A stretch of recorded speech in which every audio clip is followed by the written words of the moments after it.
Welcome in, everybody.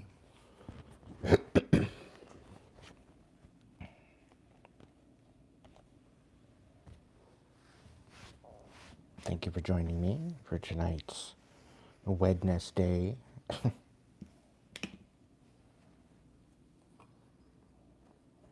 Hight Collective.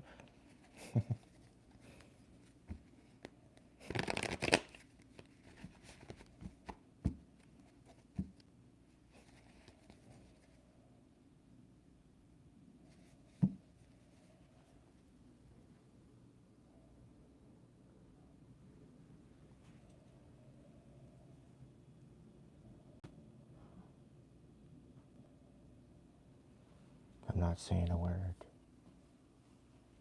I don't want to jinx it.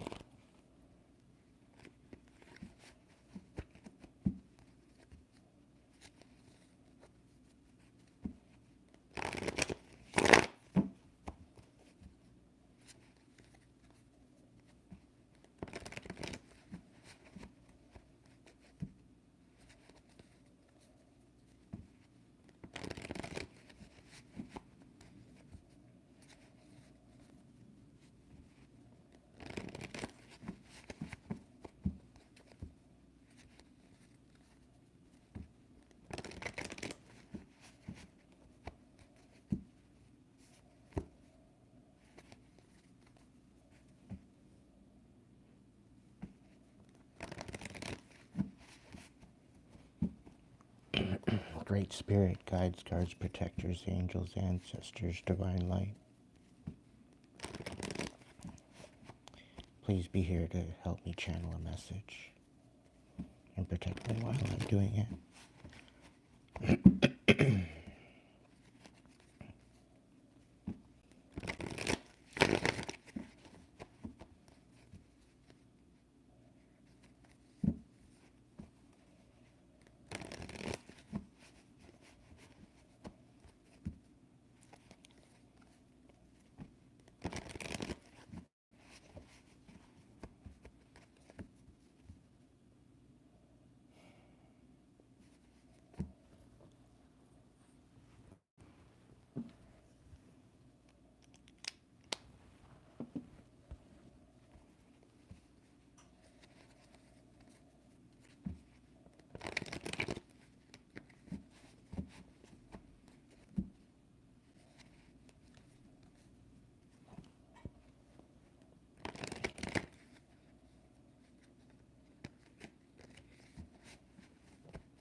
Yeah, last night was a little unhinged, unbridled.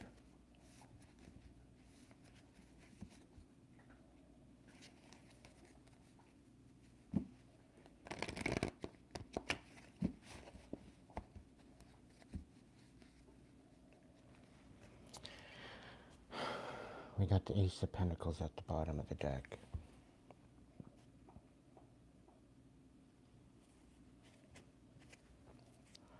Great Spirit, what's going on? Of course, the Magician in the reverse.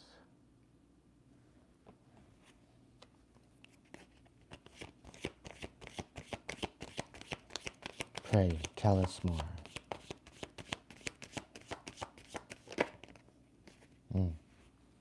To keep you moving, to keep you from moving forward. To keep you stagnant, keep you stuck. Just another day in the Matrix.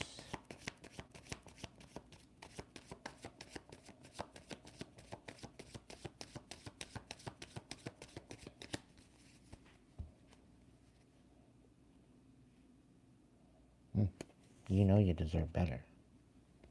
than what you're being treated. Seven of Pentacles.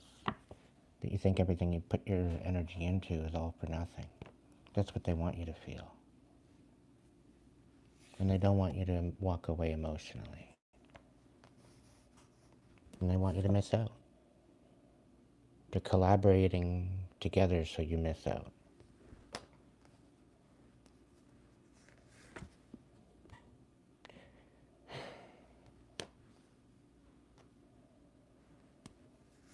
You've been through a lot, collective.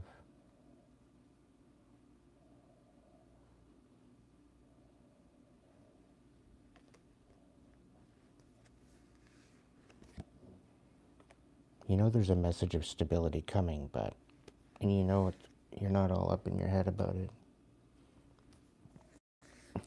There's some decisions to be made.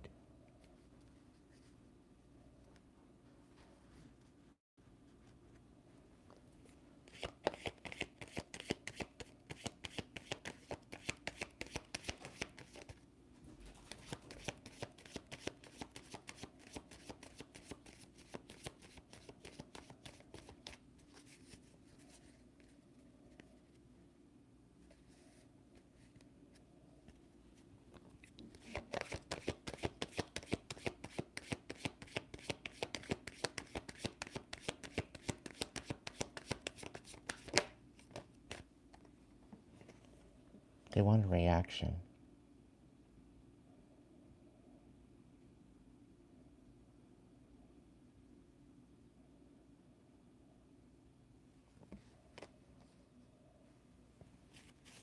They're hoping you snap. So that way you lose everything, including your confidence. And everything you hold dear. This shit should be illegal.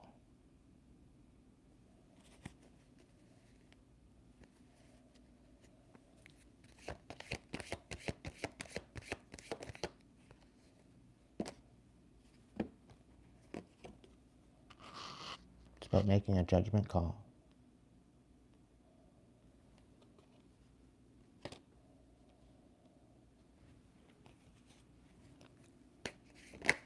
There's a time and a place for everything.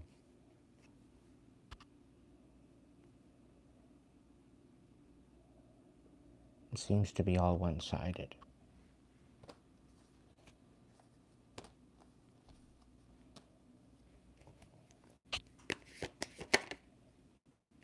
And they want you overthinking it.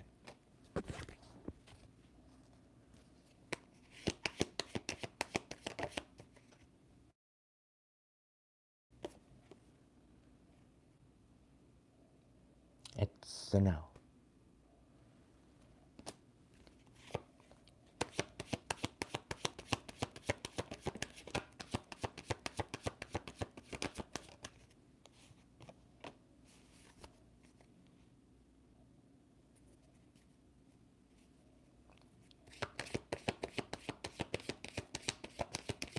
It's not even the fact that they don't want you to move on.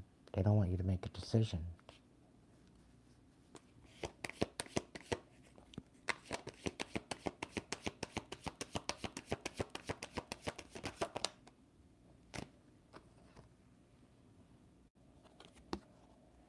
The fact that they want you to react, that's their wish fulfillment.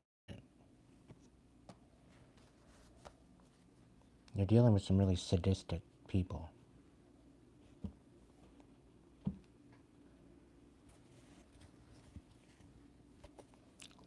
Nine of Cups.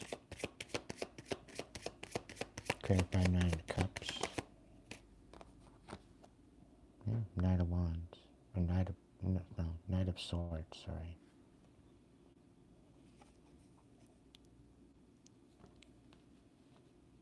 Somebody's going to communicate that you're their wish fulfillment. They don't want to end things with you. They want to heal a betrayal.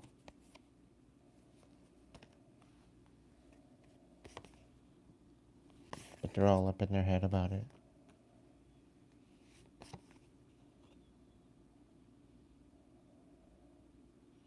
Taurus, Virgo, Capricorn energy, wanting to show some sort of compassion. Or they very well could be dealing with the Queen of Cups, the Four of Cups, and Three of Cups reverse. Yeah. All it's been is a bunch of triangulated bunch of bullshit.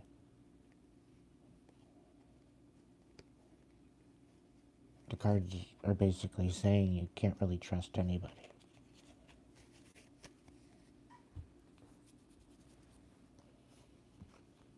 Because there's always some other motive, right? Can I get clarification on the Two of Wands sideways? Pretty please. Two of Cups in the reverse. Anything else? The World. So you're in the process of leveling up, and they're trying to bring imbalance to you through coming in like a relationship and then peacing out.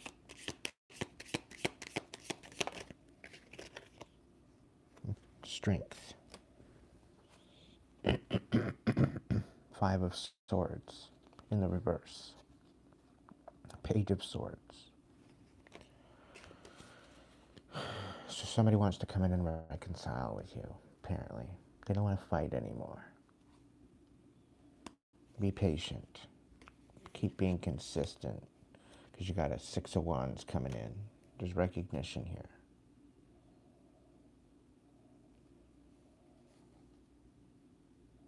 And it's almost like this particular person knows this, because they're trying to get you to be all unbalanced with what you want to come out with. They want to question everything you're saying. They don't want truths. They just want to be wishy-washy. Make like they're reconciling and ending the conflict just to manipulate you. And bring you to an unstable position within your finances, whatever else.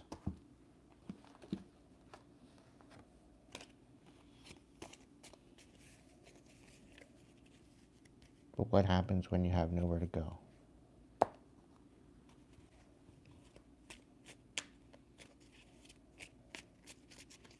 What happens when you don't feel safe no matter where you go? What happens if you're in this position where you can't even trust a soul?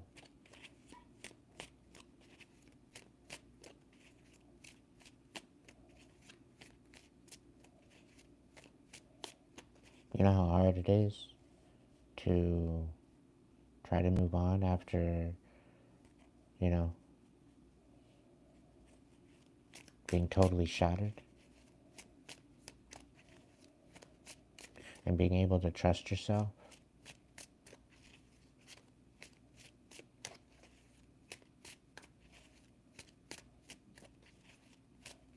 You have your good days and you have your bad.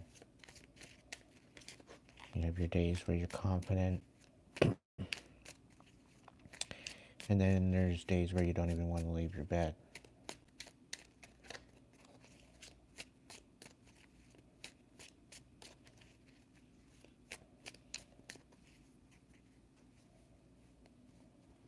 I don't mean to be all depressive or anything, but it's a real deal.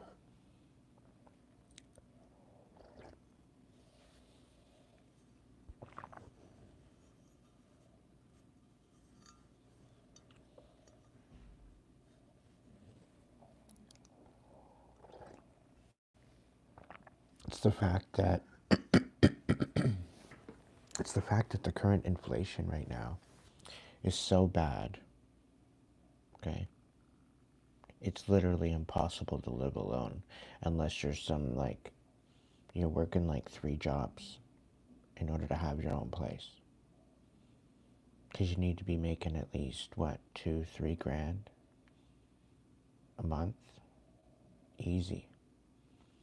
And that's just 3/4 of the, you know, you need to be making $5 grand a month.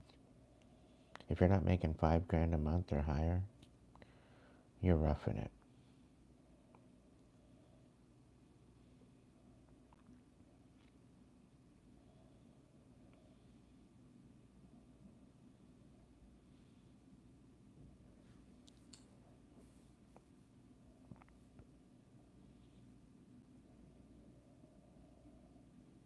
Like I can barely afford a walk-in closet, let alone a bedroom.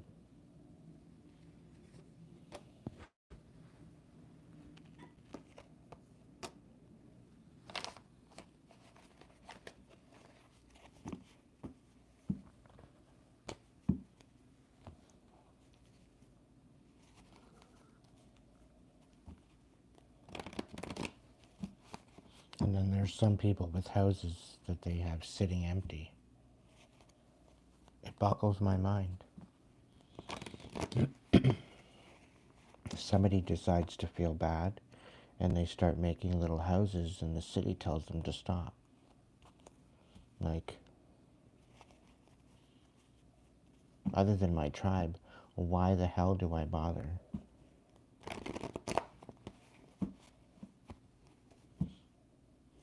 The whole world's gone mad at this point.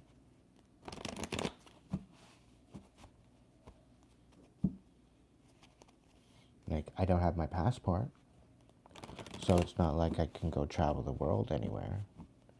I'm stuck here in Canada, and I can't even land a place solid enough to even get a passport,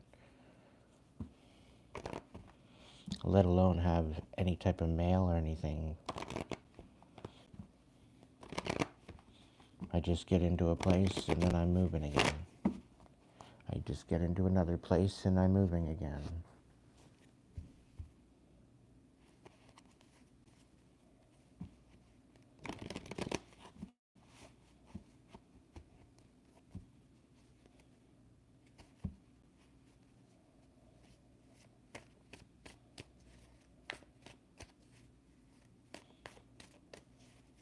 Like we're all a bunch of frogs in a pot on a stove.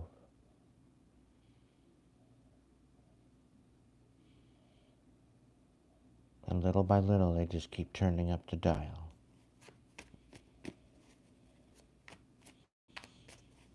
And then they question and wonder why everything is going to shit. And they question why there's people in the streets fighting and gunning everybody down.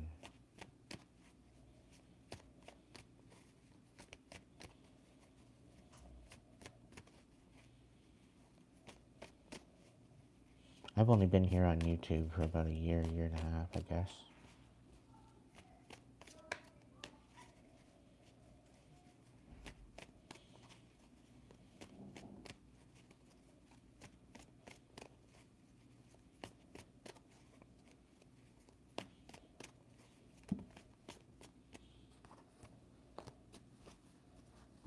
I tried speaking to people along the way. I get the same reaction. And then I come out to YouTube.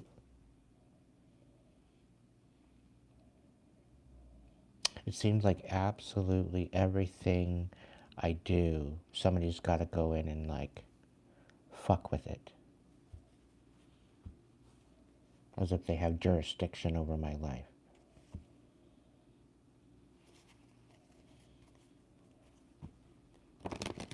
I rebuke and I banish it.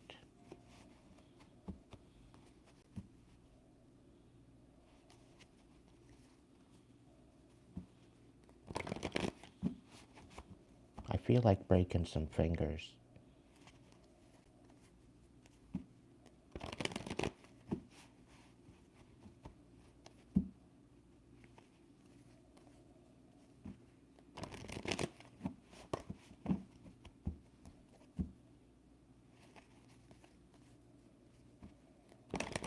Thank you, Sean. It's greatly appreciated.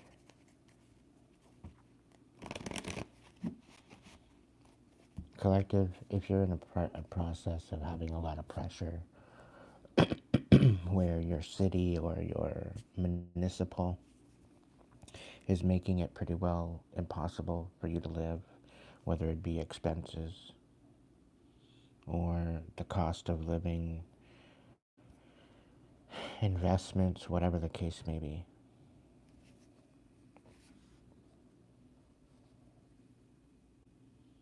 Know that you're not alone.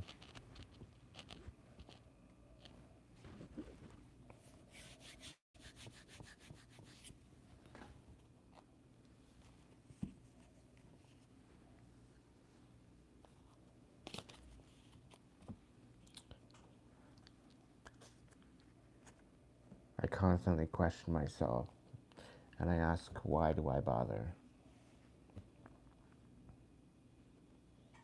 Why? Because it feels good to help people. That's why.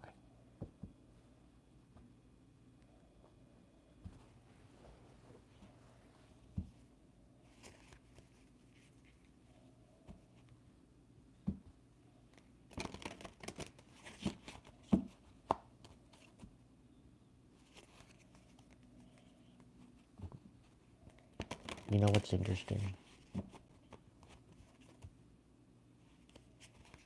Out of all my experiences, yes, I've got my friends. And the ones I'm solid with, yeah, there's just distance between us. But nothing's changed otherwise. But considering I'm not going back to where I grew up. Because if I go back there, there's going to be hell to pay.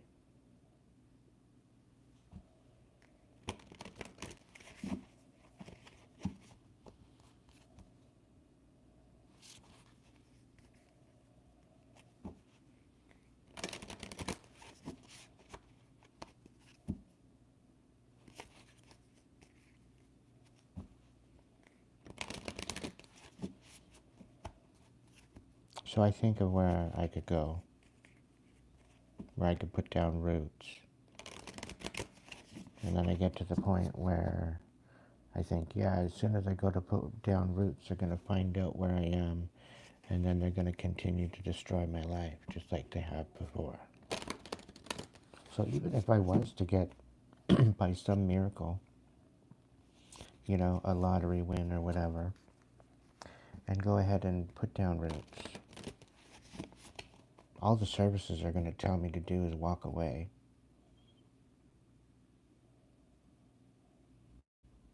Over here, apparently, you're not even allowed to defend yourself, which I think is a big bunch of hogwash.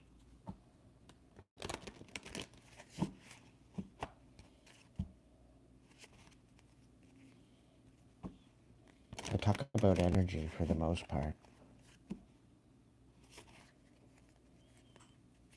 I talk about certain things that I recognize. I talk about the matrix. I talk about philosophies. I talk about life. I talk about purpose, destiny, the divine.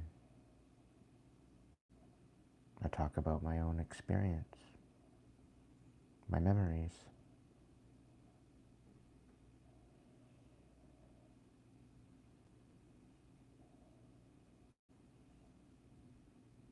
And I really, really am honored to have my tribe here on YouTube.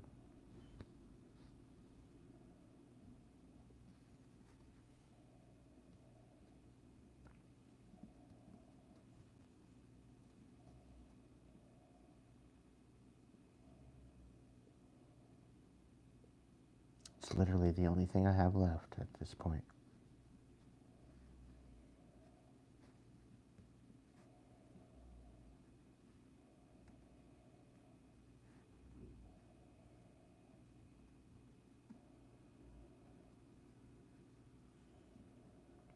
Because outside of my solid soul tribe, everybody else is questionable.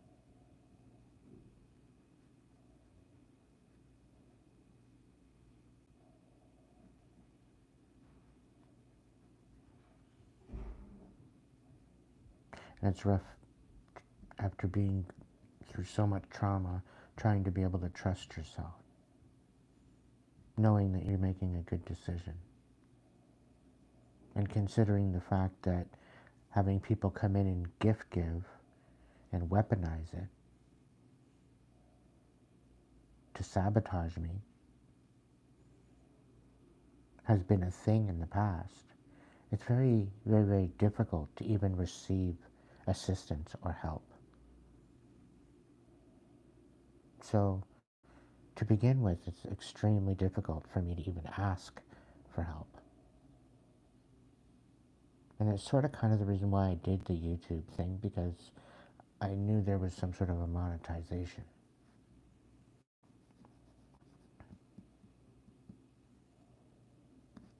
And I heard in a lot of different positions where YouTube has actually saved some people's lives.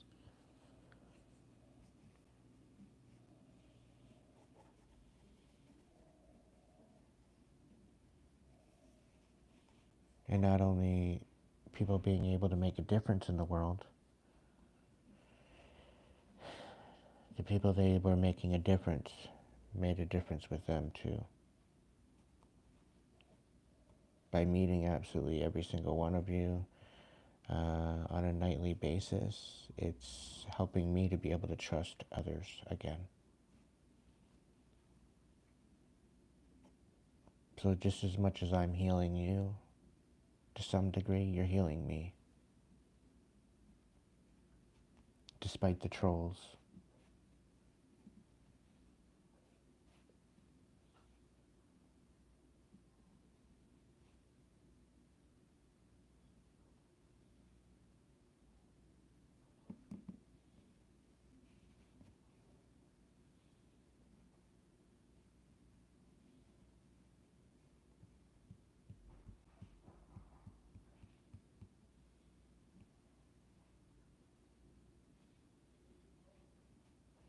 I'm at the point where I just want to carry around a big old ugly stick. So that way if somebody gets out of line, I can just make them look a little more ugly than they already are, deep down inside.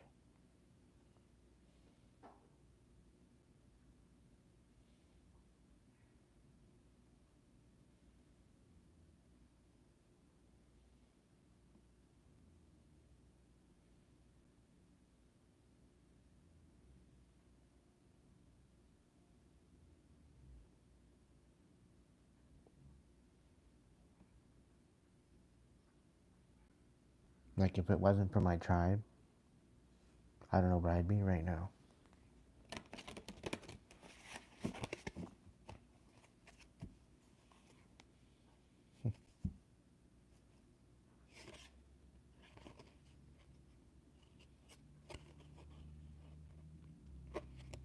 Like life shouldn't, okay, life is challenging, don't get me wrong, but life shouldn't be that fucking hard,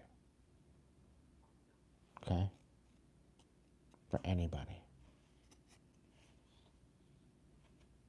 And that's why I know there's somebody sabotaging my life. Whether energetically, financially, fraudulently, whichever.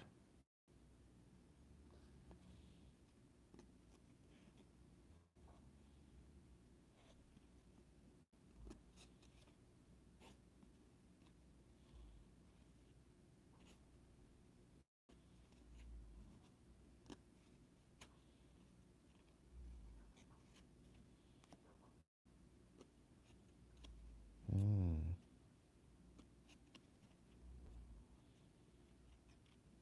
Somebody's going to regret their actions. It's not going to be me, but somebody's going to regret their actions because they're going to lose more than what they thought. This is someone we're dealing with, collective.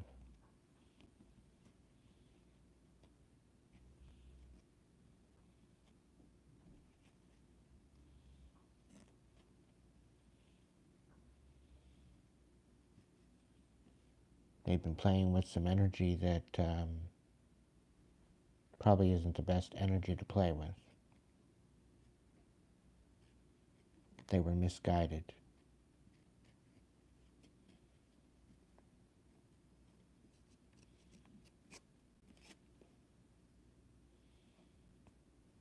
And Spirit's saying you shouldn't forgive this person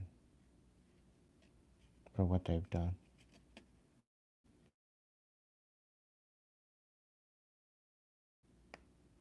This is unforgivable.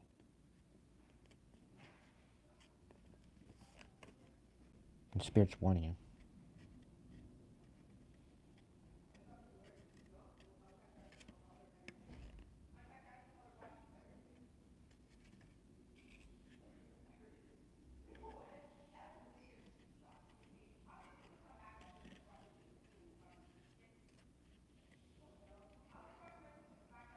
They're extremely angry, and they're not going to be calming down anytime soon because they're either in purgatory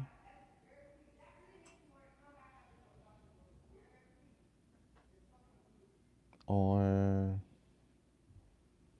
well, there's a spiritual message here of freedom, and it's in the reverse.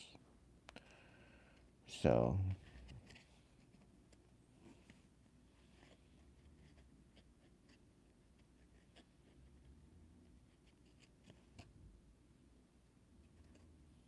there's no more tears to cry about this.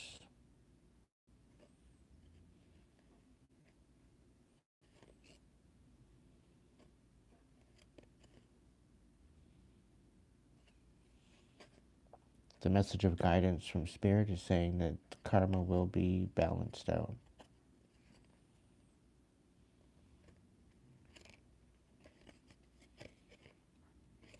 And whoever this is, they know the truth. But they're playing out a deceptive lie.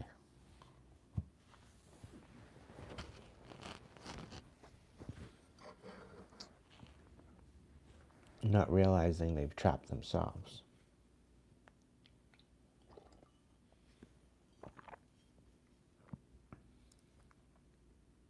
This is the person that lied on you, collective. This is the person that tried to destroy you. And they don't think that you know.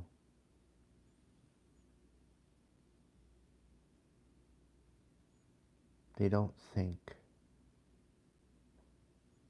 They just do.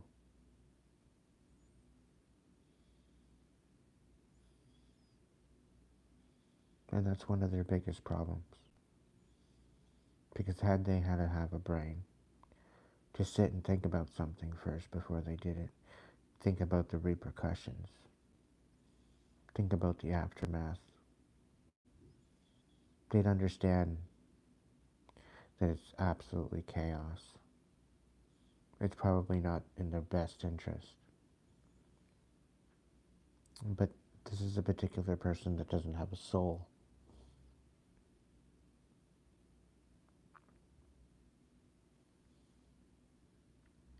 So for them to have a conscience is nearly impossible.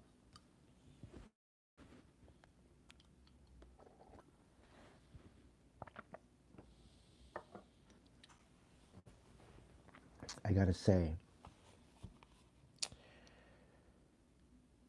the one thing I found really, really interesting, and I kind of think it's got some sort of validity to it. Roseanne, she said something along the lines of anybody that doesn't have a soul, they can't change. And it's almost as if there's demons or reptiles or whatever walking around the planet. And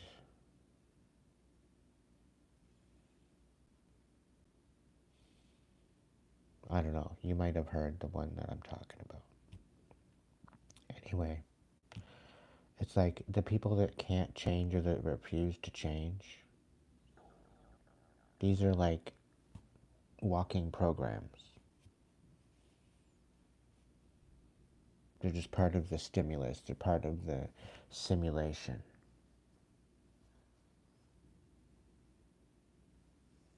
So by when I say that you need to use your discernment, I'm using that particular example.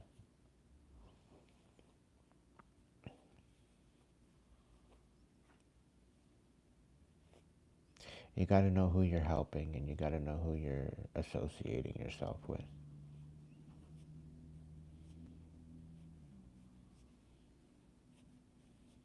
But we bring ourselves to a place where sometimes we don't have a choice but to be in particular places with certain people.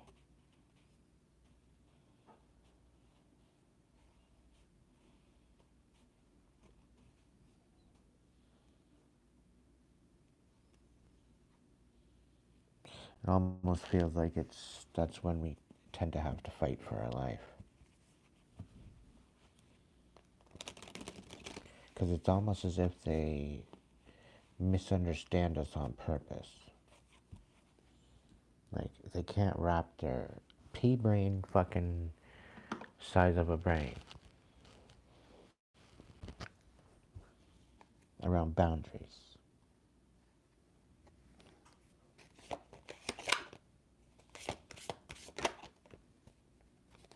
Yeah. Or crystals in the reverse.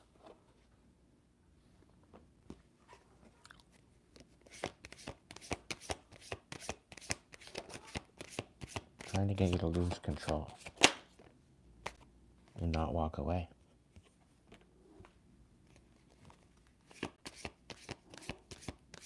No insight, no transition.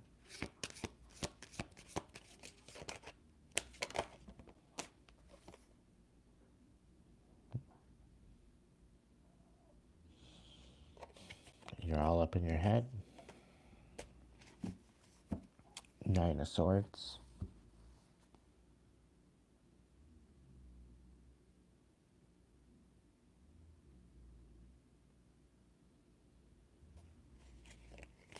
Abundance and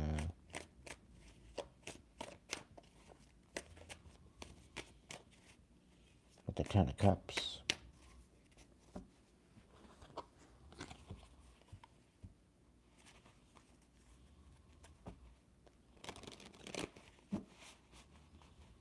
You get to the point where you're just fed up. And this is where we're going to have a revolution. Because we're all going to get to that point in that precipice where we're going to snap. It's inevitable.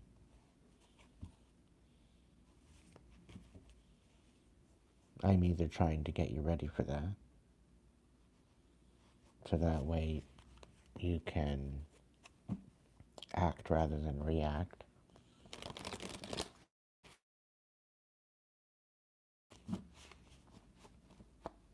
It's a lot about finding and recalibrating your inner spirit, right?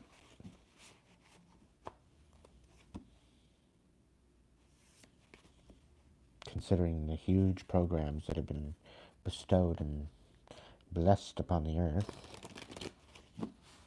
to bring deception and lies and illusion to our reality.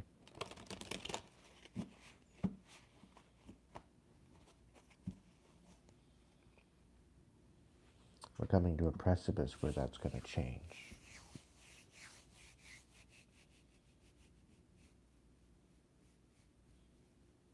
And what Spirit's saying is that it's going to be so abrupt, we won't have a clue.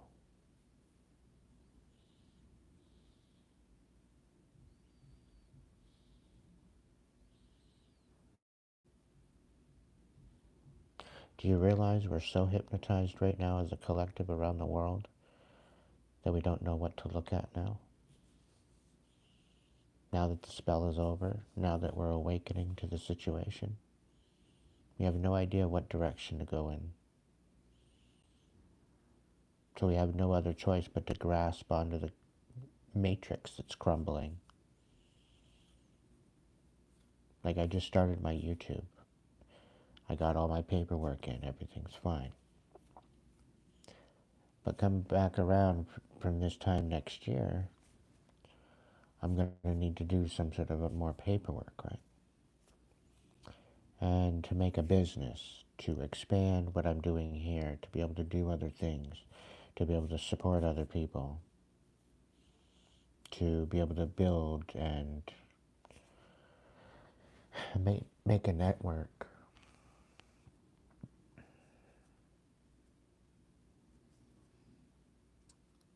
So in theory, I'm building a business on a crumbling foundation, within a crumbling matrix, trying to bandage it all up and all together again.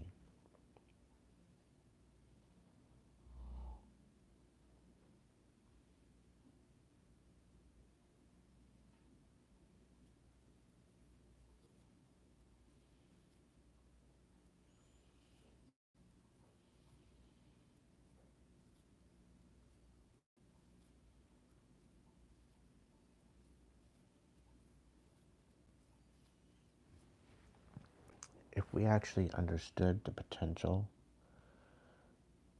that we had and that we have,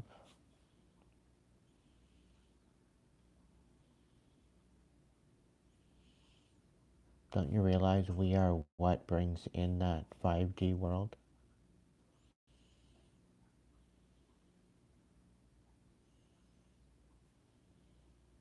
It's the actions and the intentions that we take to make that happen.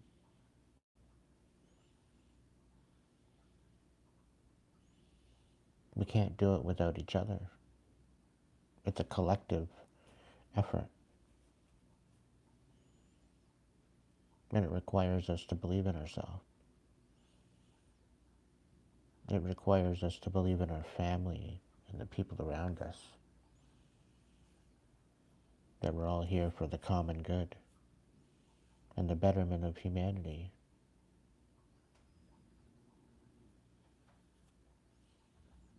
But really, what happens when you can't trust that? What happens when it all falls apart? What happens when you get to the point where you can't even trust yourself?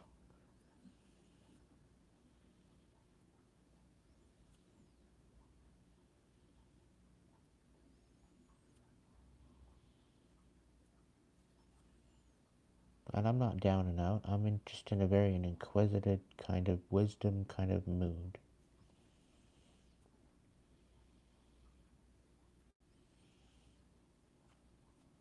Like with all I've been through. I've shared some of my stories here on YouTube. With all I've been through, what's the fucking point? What's the what's the point just to watch it all crumble? Everything I worked so fucking hard at. Absolutely everything. Doesn't matter what it is.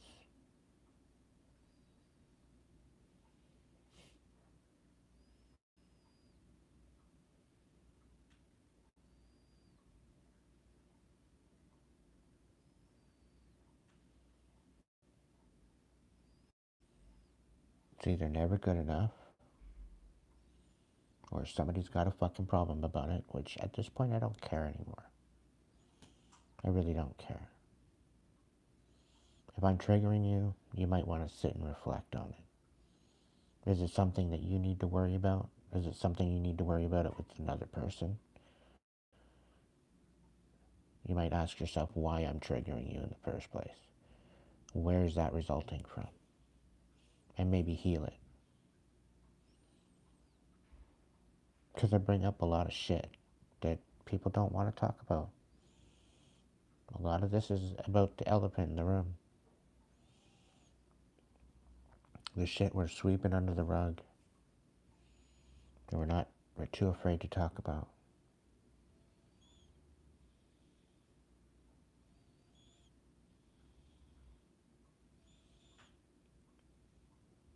What I'm doing is I'm trying to have enough courage to stand up and not only protect myself, but protect my collective. at least by sharing awareness. So that way you can awaken in order to protect yourself.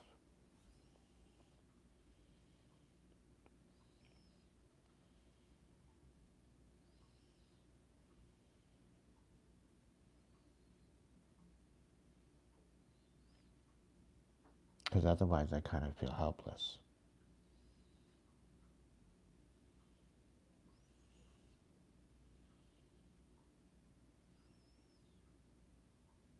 Again, we can't help everybody. But if I can help one person,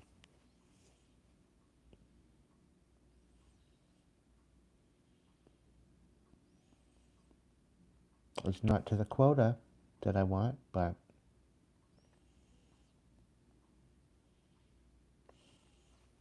at least it's one person.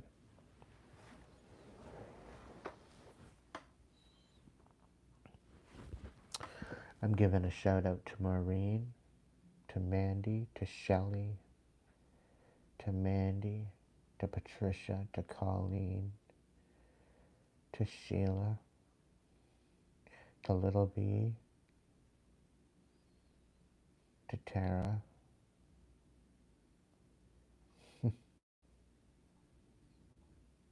Medusa,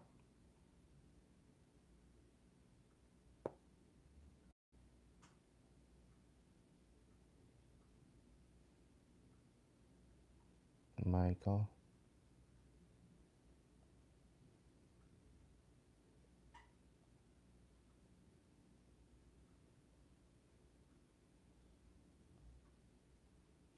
Exploding Bullets, Maximilian,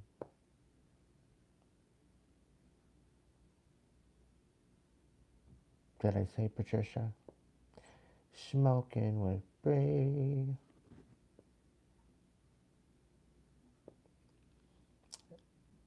You know, if there's a chickie out there that gets me, Smoking with Bree is one of them, I think. I definitely try to channel my inner monk when I come on here. She says, I feel like you channel your inner monk to teach us. Yes, I do. I do my best anyway.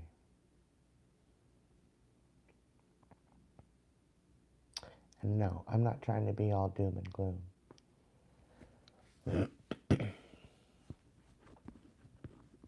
I'm really not. But we're coming to a precipice where it's gonna get a little weird.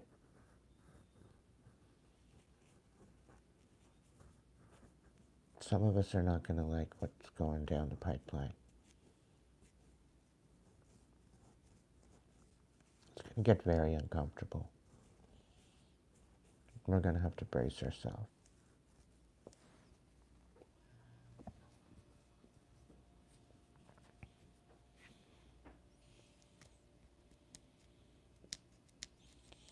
The people were actually taking me seriously and actually got the memo and did their own shadow work and healing. The ones that actually listened, they're faring out, I feel, a lot better than the ones that didn't.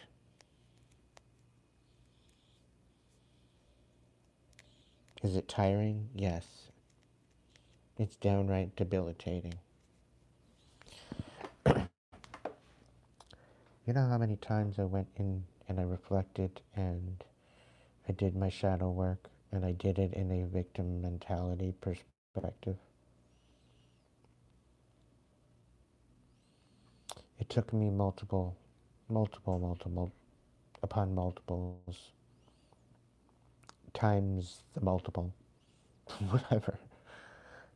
If anybody knows how to stew, it's me. It's not that I overthink, it's I overanalyze. I want to rip it apart. I want to see it for how it works. I want to see why it's there. I want to see what the motive is. I want to see everything to do with it. I need to know the whys, the ins, the outs about all of it, not just surface level. And over the years, throughout the 41 years of me being alive, I've had no other choice but to go within myself. Not only that, but having the ability to be an empath as well as intuitive, because there's a difference. They're two separate gifts. Some people are empaths and feel energy. Some people are intuitive. They get the downloads, they get the messages. And some people are both. Some people got all of them. Some people are elemental, and they've got it all. Some people are they've only got little bits, and that's okay. It doesn't make you any more or any less of a person about your gifts. Some people within this life, you only have the ability to have one or the other or whatever.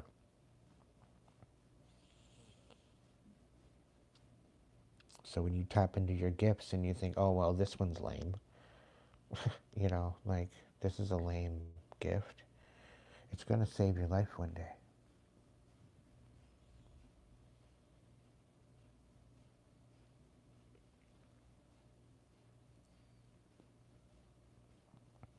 The countless times my empathy saved my life.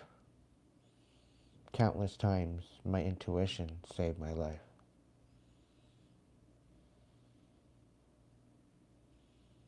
And the only way that you're going to have either is if you are balanced within your heart and your mind.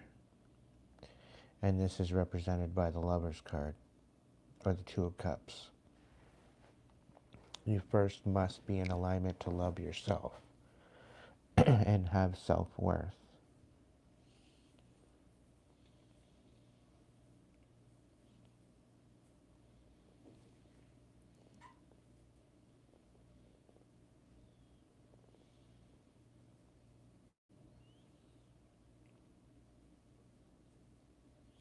It is the foundation to everything.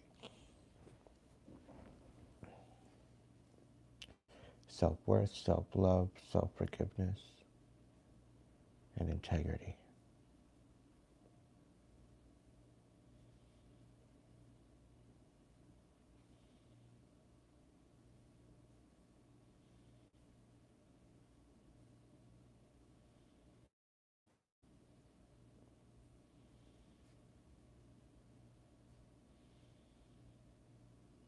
Anytime you feel hunted, anytime you're feeling gang stalked, start looking for something to throw.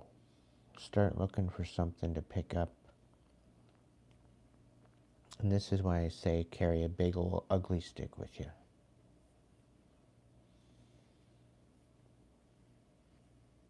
Because then at least you have something to protect yourself. And yeah, granted, there's people with dumbass guns. The bigger the gun, the bigger the coward.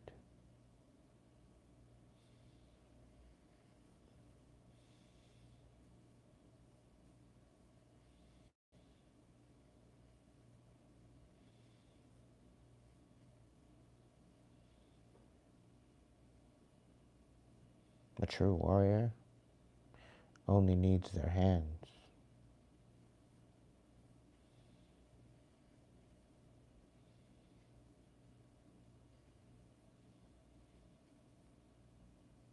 And they know the difference between a fighter and a warrior.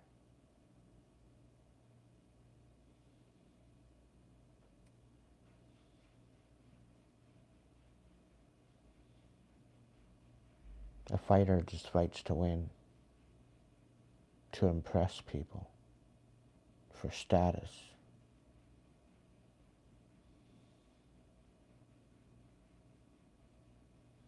A warrior is a warrior for all the battles that they had to fight and to be combative, whether they liked it or not.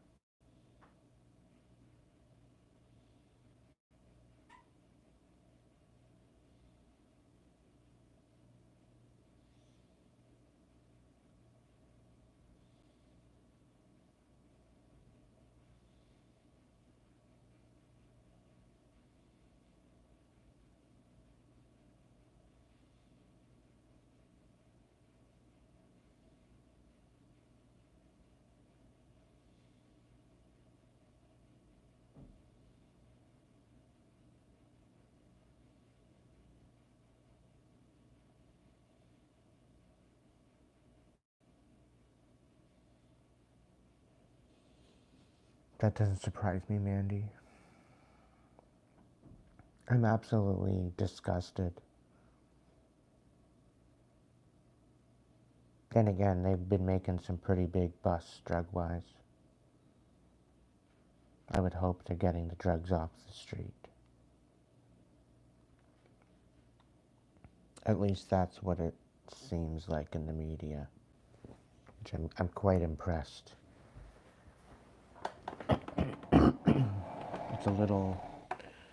It's a little disheartening about the whole idea of how much there is out there. It's disgusting.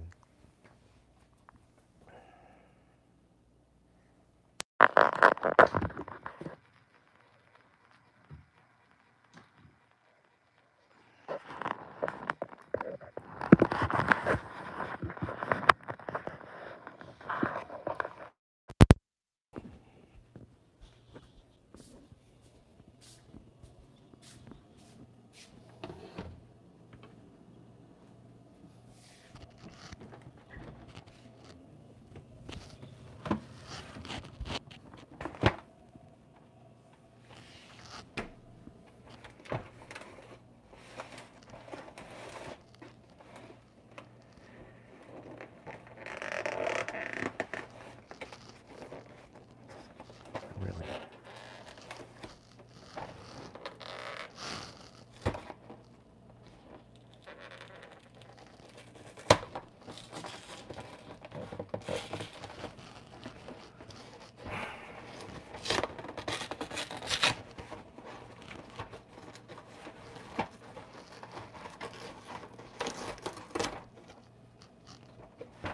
It's a little excessive for the fucking glue on the boxes here. Just a little excessive. Just a little bit.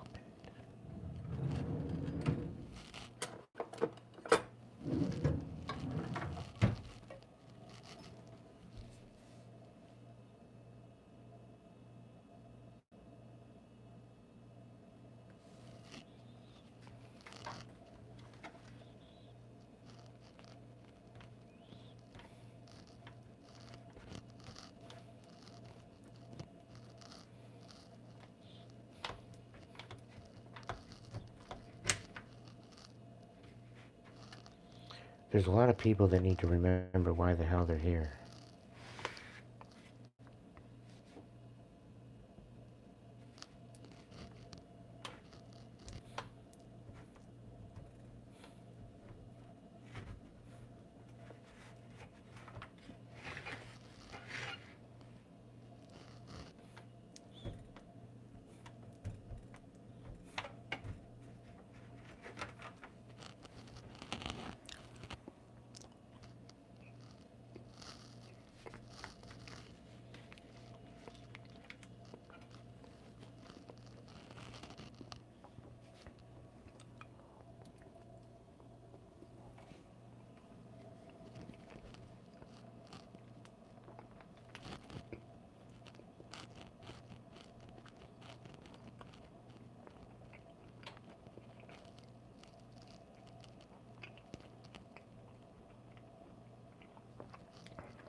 Some ASMR or whatever the fuck it is.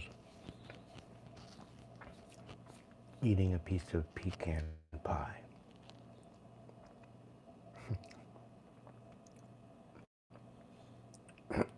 I ordered in some cannolis, but they were out of stock, which was very disheartening. They're like, is there anything you'd like to substitute? And I'm like, I'll be having me some pecan pie instead. And they're like, okay, it's on its way.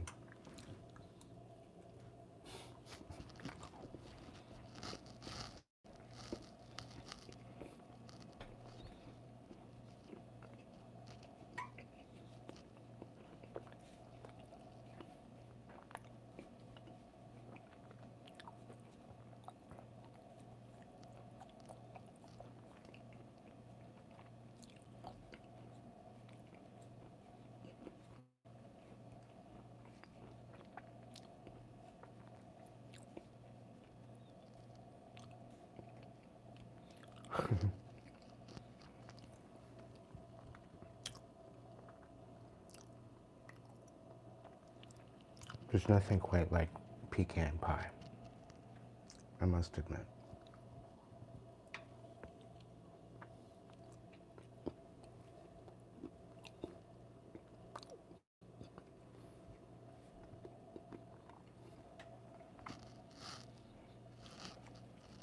It's very sweet.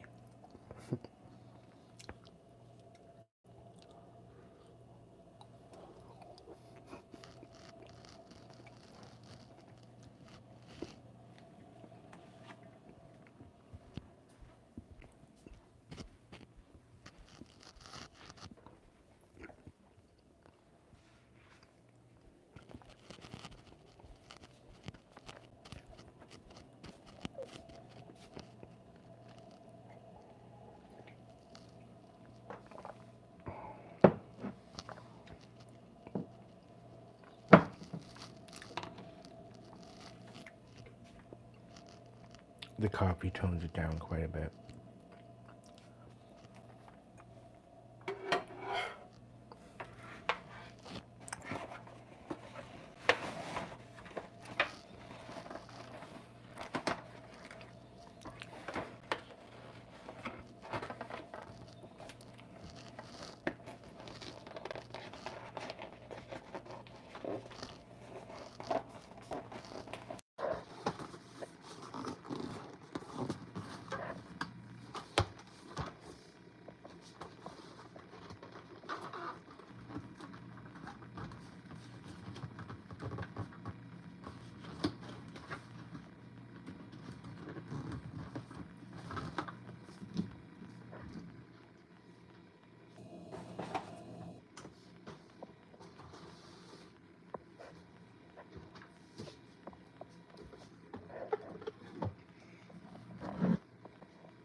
Don't bother, Michael.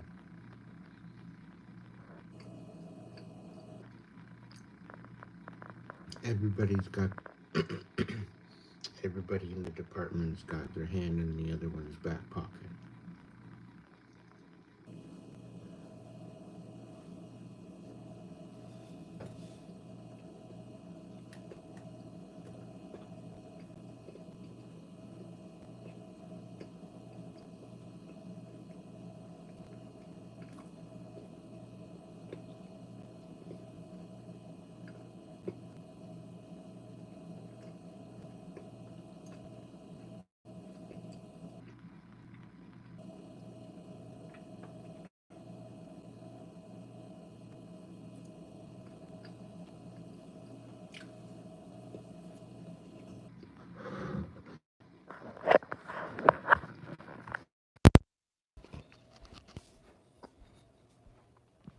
It's like the biggest game of Ring Around the Rosie you could ever figure out.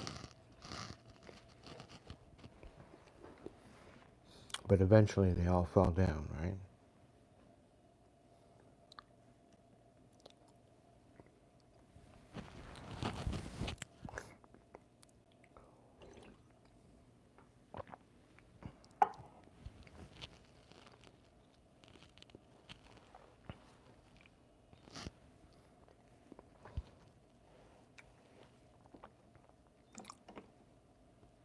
I figured that pecan was going to be a little bit more happiness than what it was. It's almost too sweet.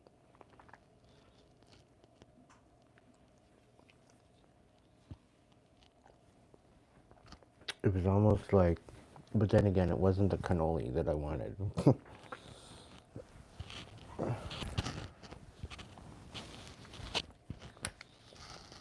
I wanted cannolis. I didn't want fucking pecan pie.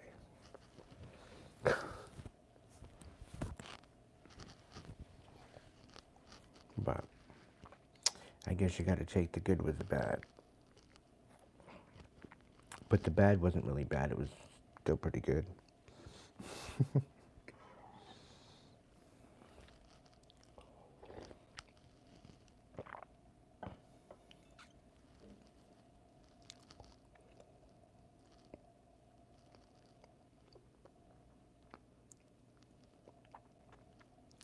No, Mandy, it does not make us stronger. It makes us more pissed off and more sensitive and less tolerant to bullshit. I don't know if that would be stronger, but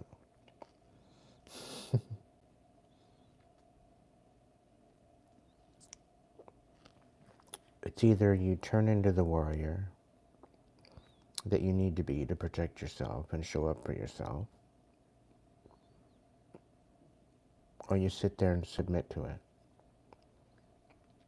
Either way, the game's rigged.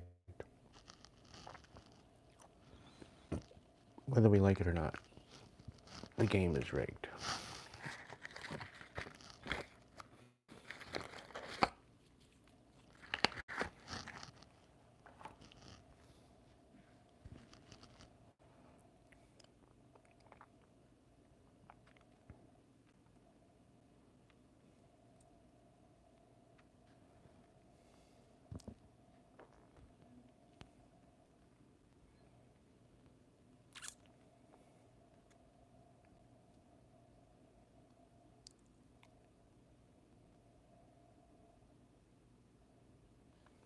What response are you talking about?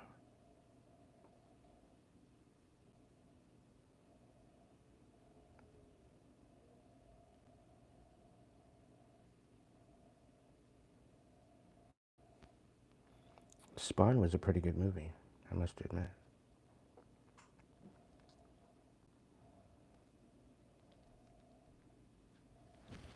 It was one of the greats, anyway. That's what I thought.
No, I'm not in the tub.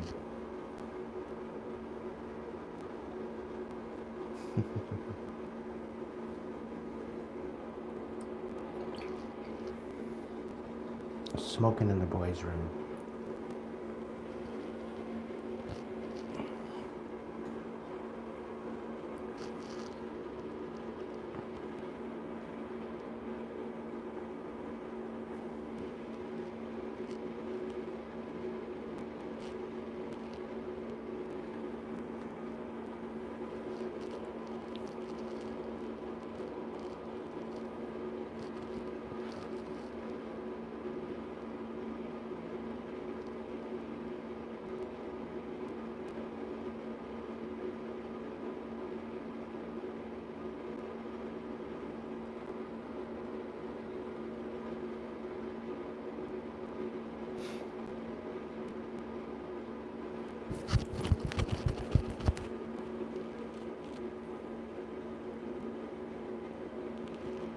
Might have to go for a walk.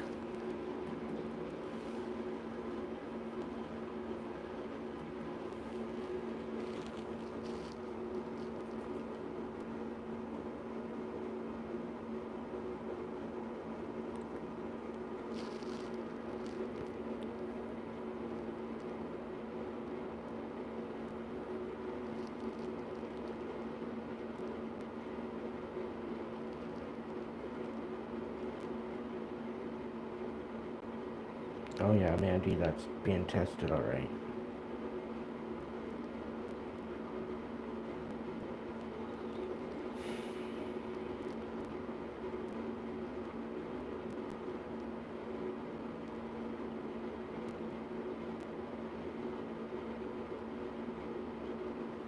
Keep going, Mandy.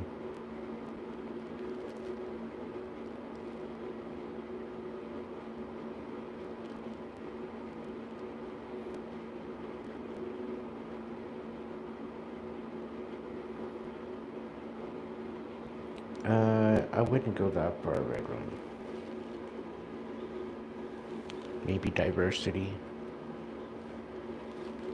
Adversity is the negative to the diversity.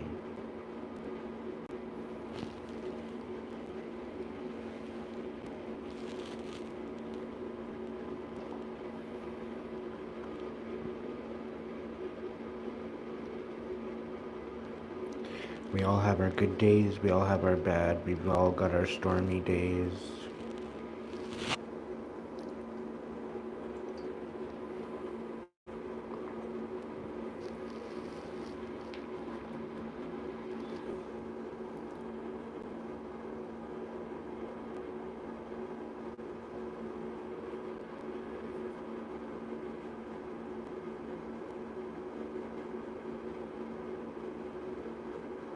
It kind of brings me back to the cottage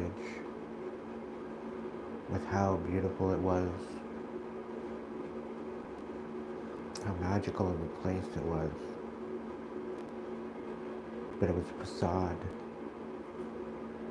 for something so much darker and sinister.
Yeah, some people definitely need to give their heads a shake.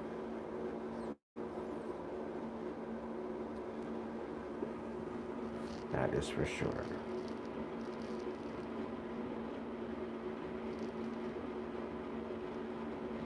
I remember the cigarette machines, where cigarette packs were like $3 and $6, depending on how many you wanted. And you had to pay with the old dollar bills here in Canada. And then later on, we changed to the toonie and the loony.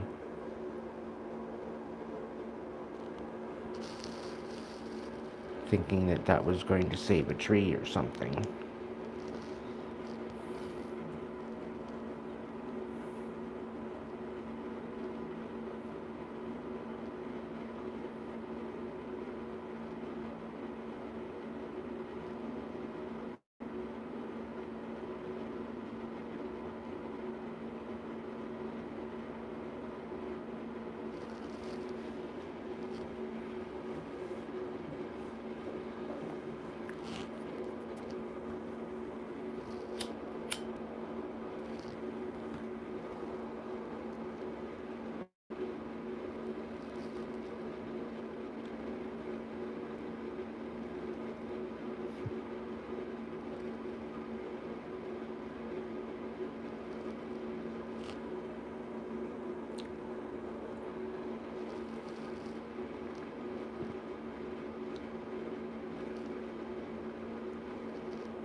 call my power back to me from anywhere, anything, anyone that chooses to have any ill will towards me.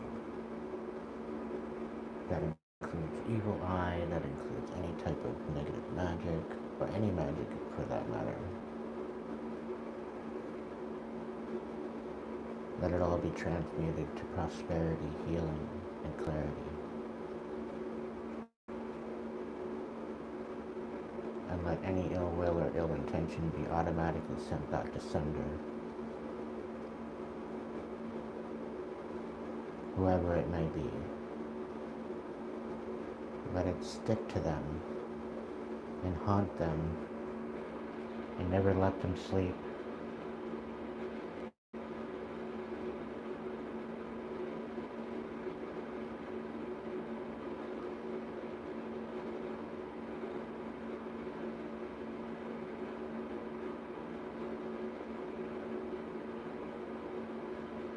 As above, so below, as within, so without, and so it is.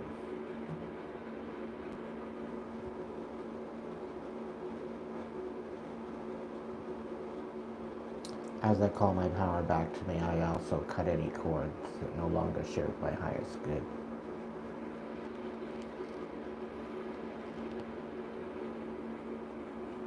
I break, I cut, I sever, I banish any connections that no longer hold love and peace in their heart.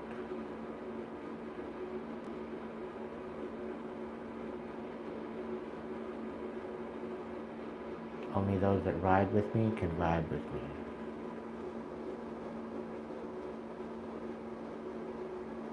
And just as I cut cords, I create the room and the space for new relationships, new friendships, new soul family to enter my life. And let it be known to me by divine light on who these people are going forward.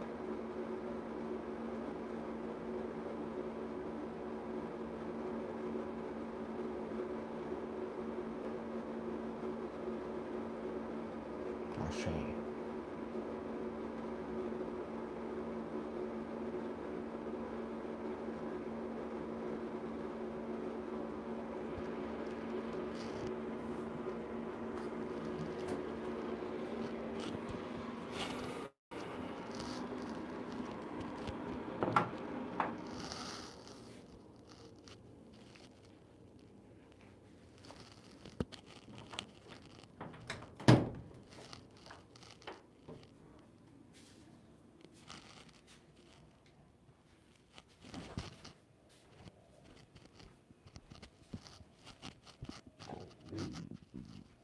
Pardon me. I don't even know what that was. It was movement.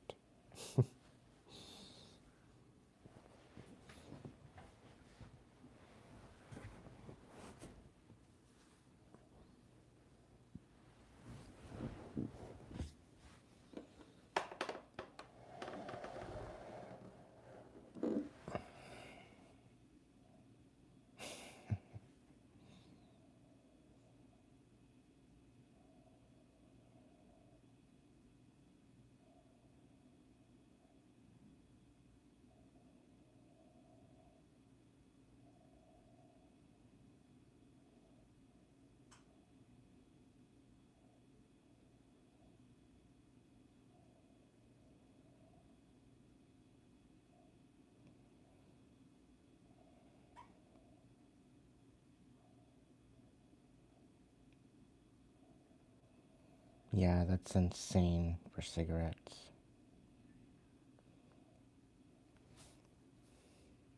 I think it's like more expensive than here.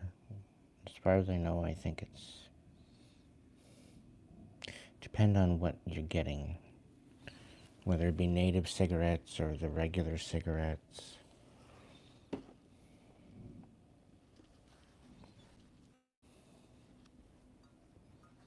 But yeah, you're looking at anywhere from $25 to $50 a carton for, which is 200 cigarettes, for like,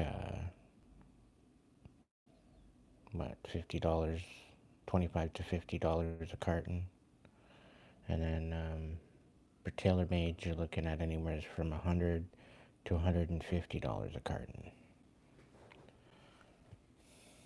Yikes. Alright. Pray tell. Well, let's see about getting a vibe check.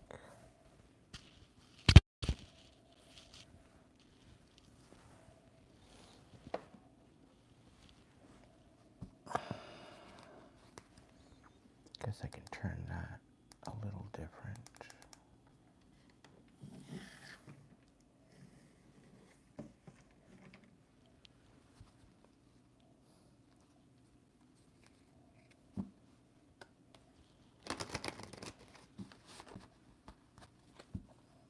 Welcome in, Gumboots. Sarah.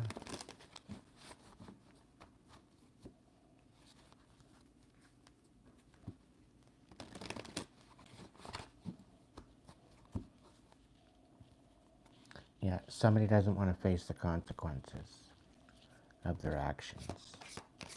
Smells like a narcissist.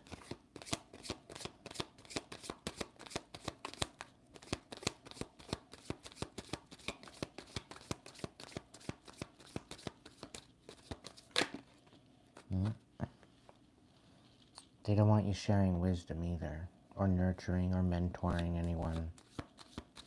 They don't want you giving back. I say they can eat dirt, as far as I'm concerned. Because I'm not stopping.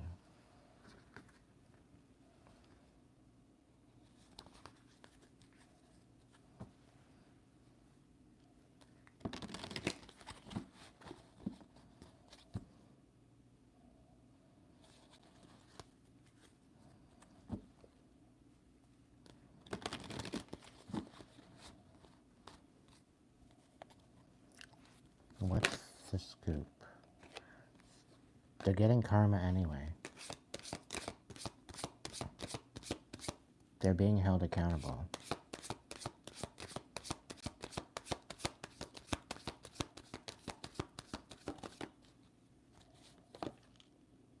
Yeah. Apparently they're coming in too. They don't want to ghost you anymore. All because of the rumors and the gossip. And they want to be nosy. They want to continue the cycles because they haven't learned a damn thing.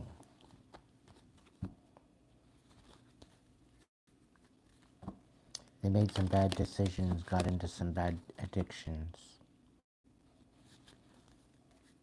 And apparently they're all worried right now with emotions because they need your help.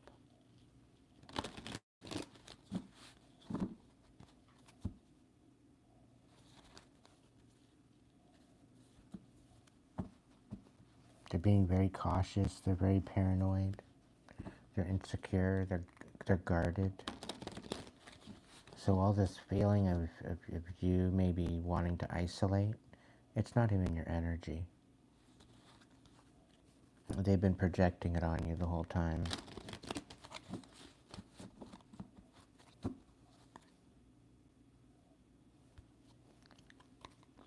And the reason why is because you're no longer in fear, you're no longer worried about it, you're trying to move on. So now they're projecting all this energy onto you, as if they have some sort of jurisdiction over your life. Yet again. I rebuke it. I banish it. Fuck off. There is no possibilities. And they don't want you following your dreams. They don't want you making up your mind. And they sure as hell don't want you believing in yourself. Heaven forbid you believe in yourself.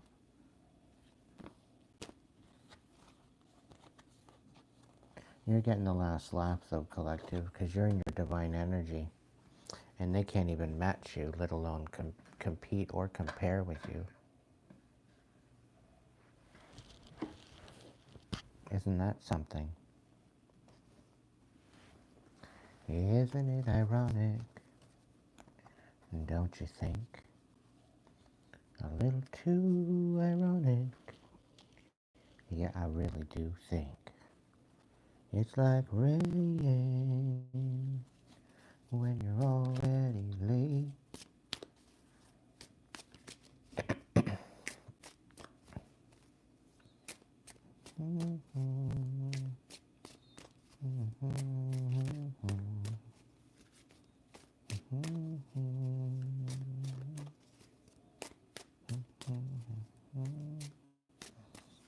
Who would have thought it figured?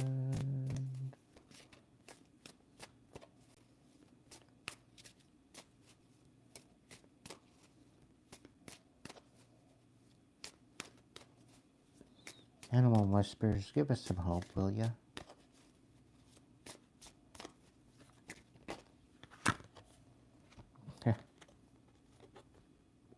Gentle and wise protector, give me your confidence and power. Help me protect the ones I love. Awaken my intuition and guide me. Black Bear Guardian. Somebody doesn't want you to be able to guard yourself or protect people, or protect the people you love. They want you to feel weak. It was in the reverse. Yeah. They don't want you to be self-reliant either, or have any inner knowing or prosperity. But your prosperity's coming in. And freedom's coming too, because you're wise. They're trying to discredit you and take away your abundance. But you're regenerating faster than what they can. And there's no connection here anymore with whatever they're dealing with. They underestimated your magic.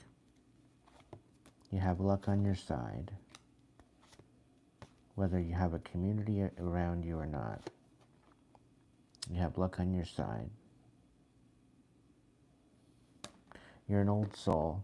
You know that there's secrets that you should keep, that you shouldn't be telling everything.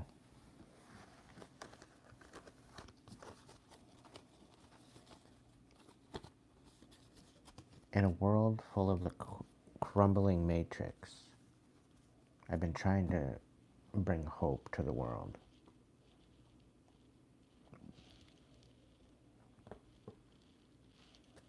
And some of that requires us to get inspired with the possibilities. Because we are the ones that are going to change all of this that's going on.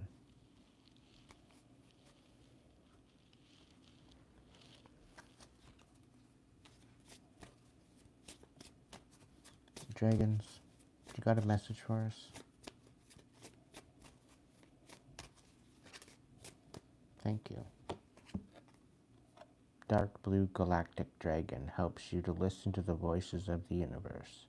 Ignite the codes of your master blueprint. Access cosmic wisdom and enter higher service.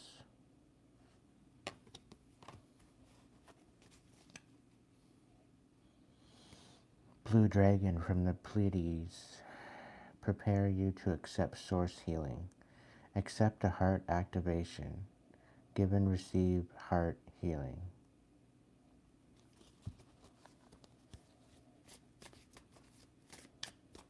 You know, there was a time when I stopped channeling. There was a time when I shut it all down. There was a time when I put my cards away and I didn't look at them for a while.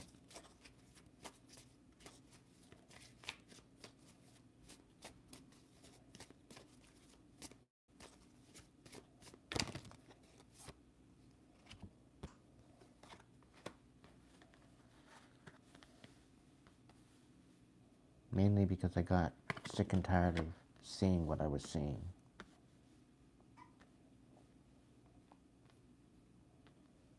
I took some downtime to recalibrate. And then eventually I came back to it and started shuffling again.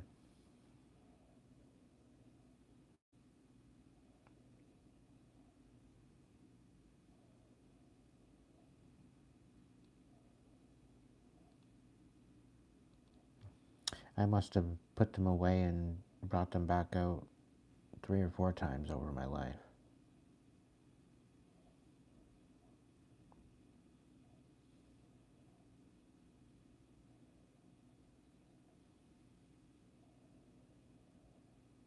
But for the once in my lifetime, I'm actually putting it to purpose and helping people. I was helping people before, but it was very far and few between. I wasn't as active. I knew I had gifts, and part of the reason why I put it away is because of what I was seeing. But then to come to realize that it's just acceptance, it's a vision, it's a perspective.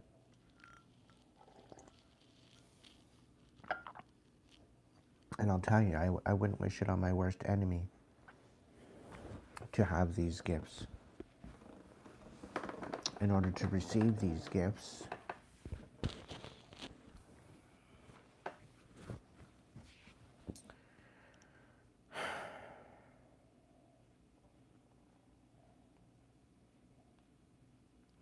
it's taken a lot of pain and trauma to get here.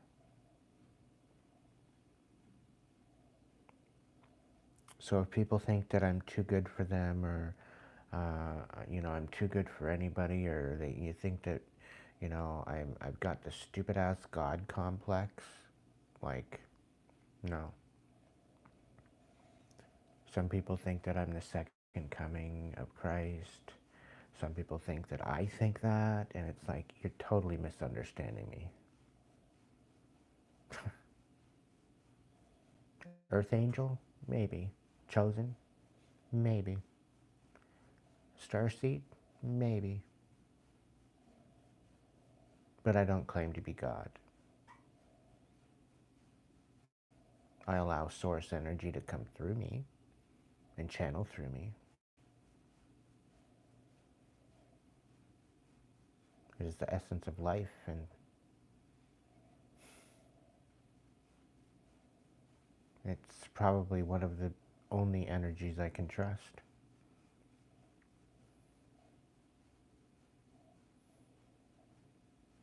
Other than my own.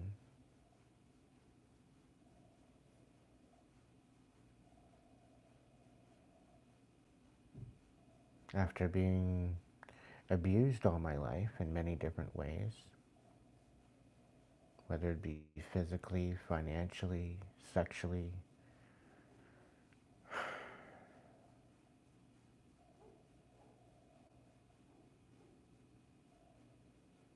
to bring myself to this moment.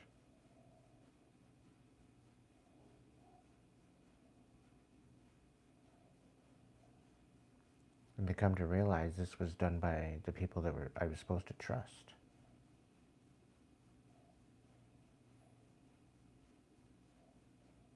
Gotta love it when the mother says, "Oh, I did the best that I could." Yeah. Okay.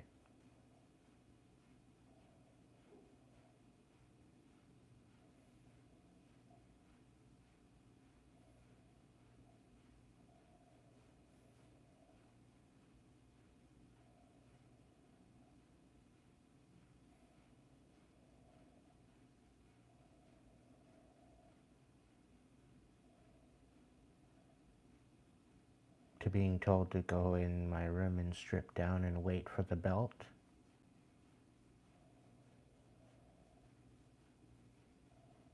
And then they have me standing there waiting for like 45 minutes, almost an hour. Just stewing as to when am I going to get it and how many lashes.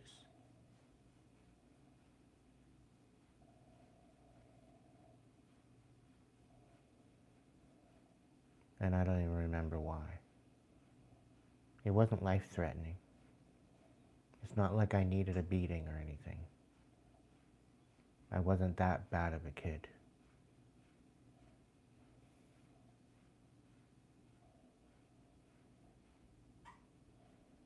I was pretty quiet. I like to play with my Legos.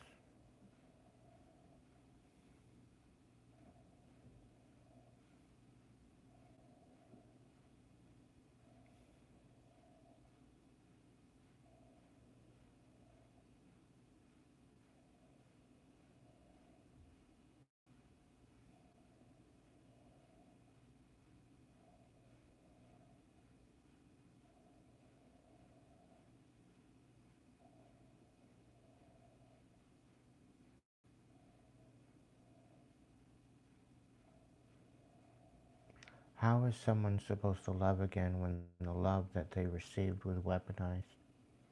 Not by one, but by pretty well all the people that I've ever had in my life in the past. They weaponized the compassion they showed me. How am I supposed to trust someone to love me? After I finally find my self-worth and then love myself, how am I supposed to find someone to love me? And to be able to trust someone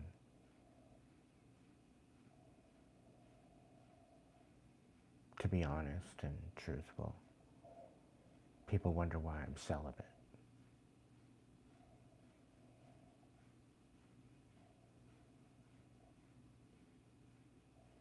When I was a young 20-year-old, I had a couple women try to baby trap me, which literally sent me over the fence. I'm like, I don't want this. I want nothing to do with this.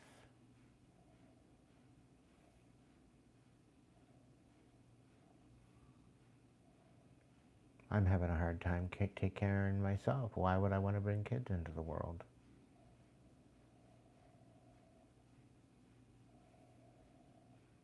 I still thought at one point that I deserved to have pleasure in my life. And it brought me to the possibility of being open-minded to trying new things. Which in the end, it really didn't pan out to be anything different. It was just a different scenario.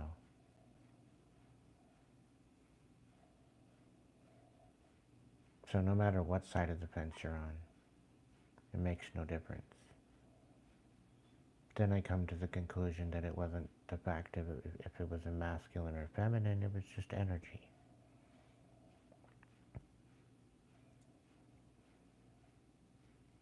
I felt I vibed with certain people more than I did with others, and I kind of went with it.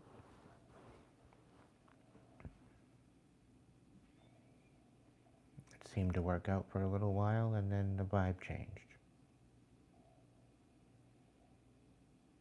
Only to find out, again, they were just mirroring me, emulating me.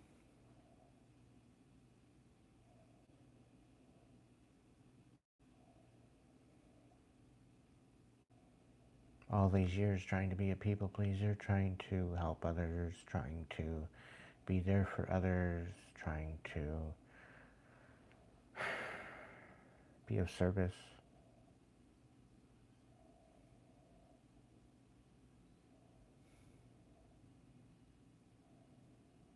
Landscaping, renovations, cooking, cleaning, organizing,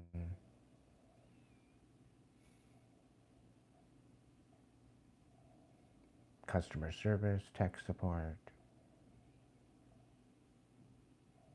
construction, traffic control, even the Easter Bunny.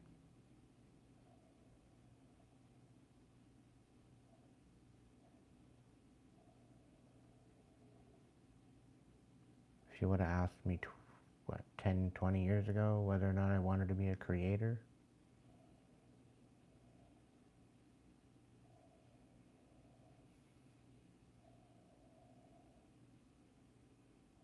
this is not what I would have chose back then. And I guess I wasn't in the right headspace for it.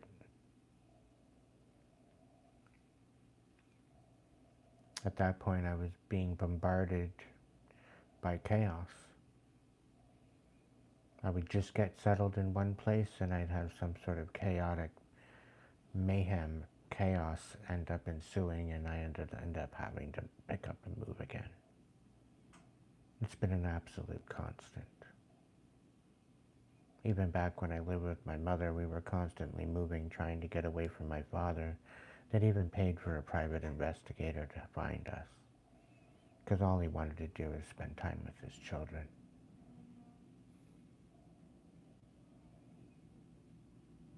And all the money that he spent trying to find us made him bitter. I love him. I love him. We've reconciled.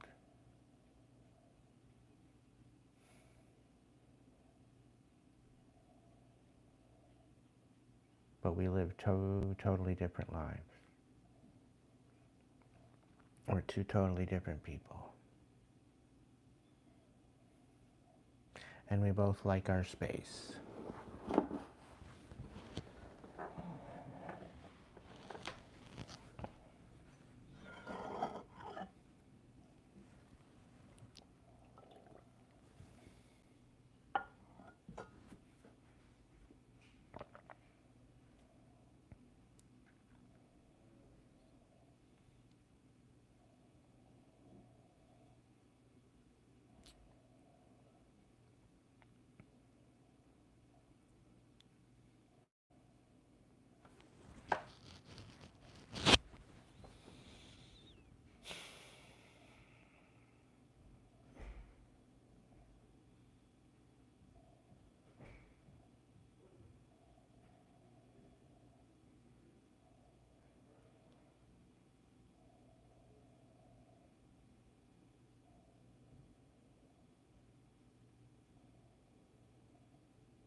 It's taken me over a year to wrap around the fact that my whole family betrayed me on my mother's side.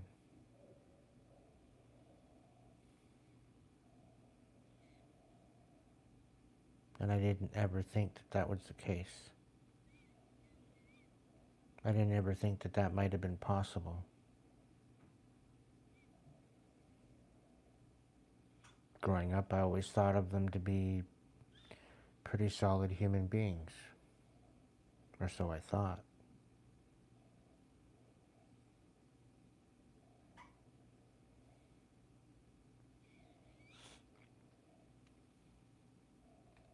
All thanks to Trudy and the last 5 years of convid.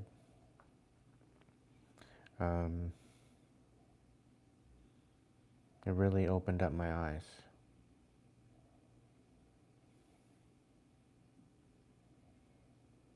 It really highlighted the division and the separation and their overall intentions.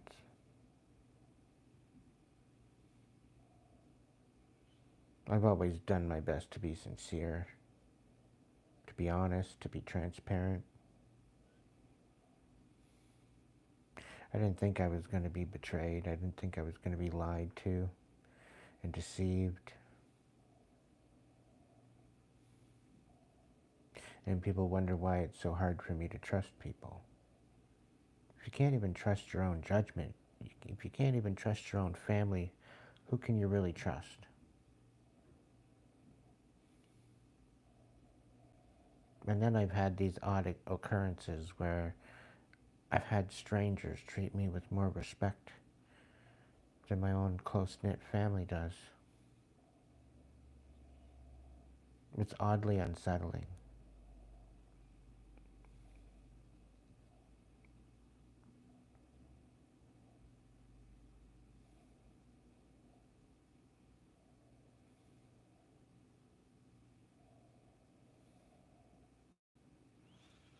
I've said it a couple times already. I'll say it again.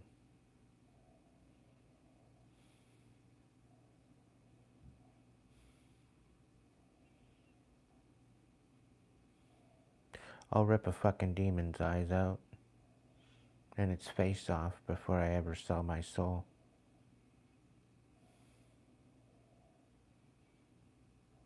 So the dumbass pieces of shit thinking that they're gonna get me to lash out and to get me to react and to get me all tied up into their bullshit, they're sadly mistaken.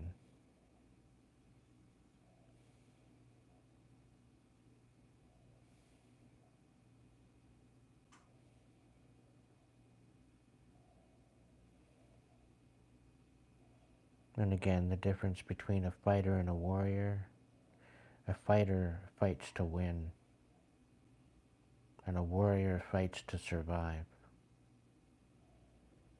And who don't you want to mess with? You don't mess with a warrior, because they've been through many battles that you can't even count. You lose track. Some of them are mental, some of them are physical, some of them are psychological, and many different ways.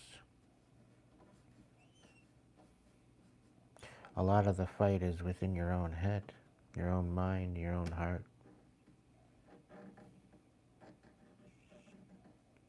But when you've been made out to be something you're not, and you sit there and question and stew over it, wondering how you're going to prove your innocence,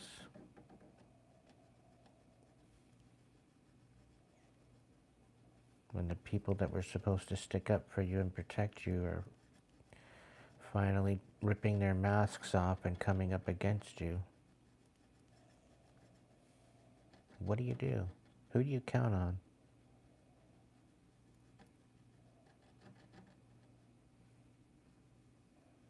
The only one you have to count on is yourself.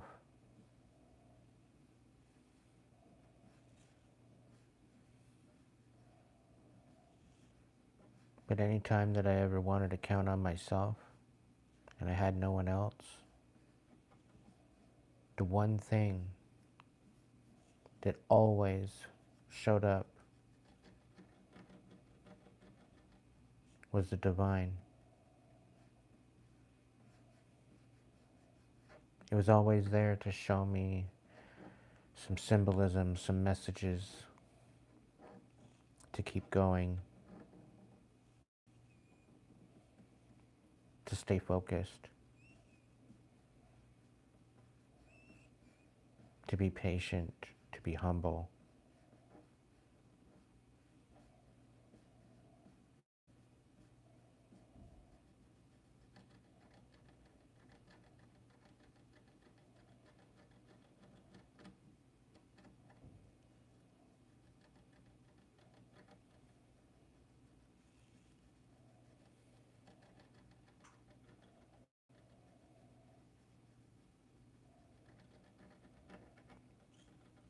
I don't need to prove myself to anybody.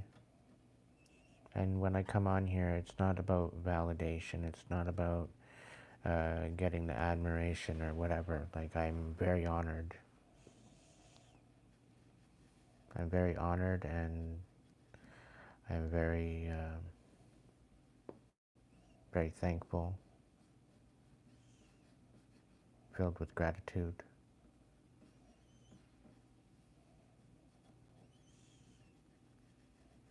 However, the people that choose to misunderstand me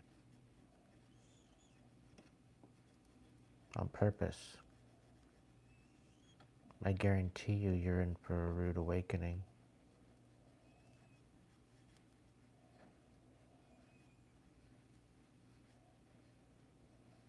Because if you think I'm going to put up with your shit anymore, you're sadly mistaken.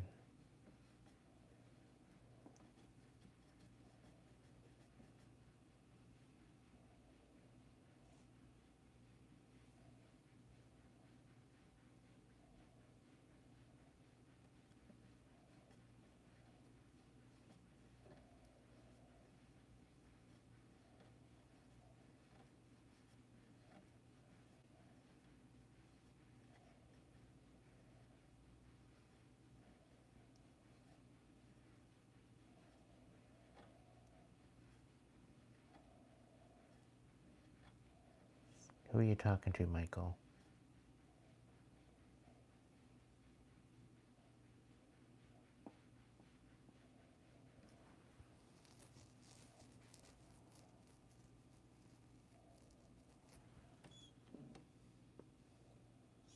Do you mean you as in you, or do you mean you as in me?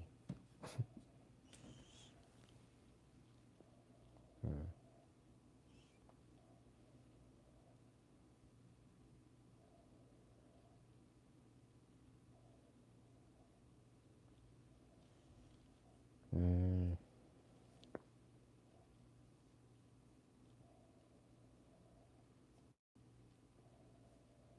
I get you.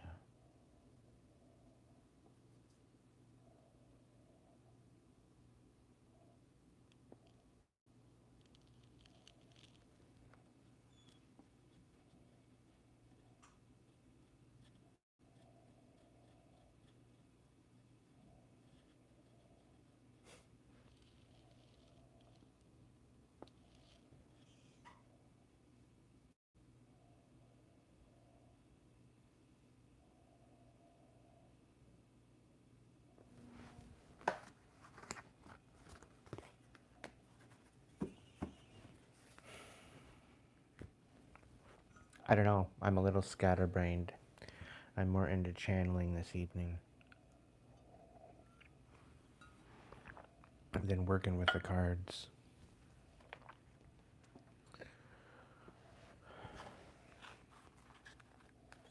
I'm kind of done with the karmic energy. Let's see what the Sacred Feminine's got to say in a 3-stack.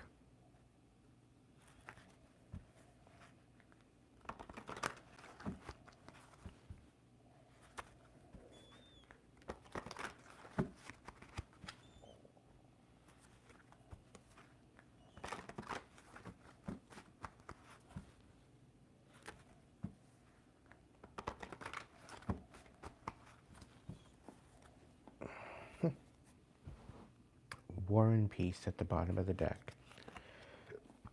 Love in the reverse on the top. And God in the middle. Yeah.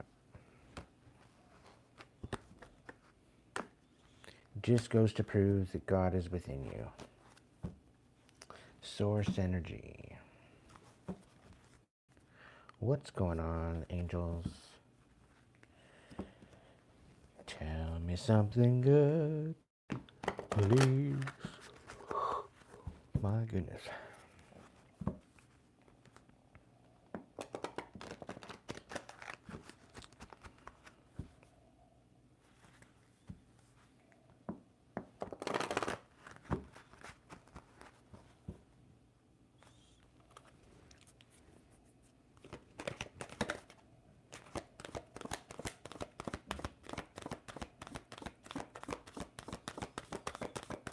What do we need to know right now?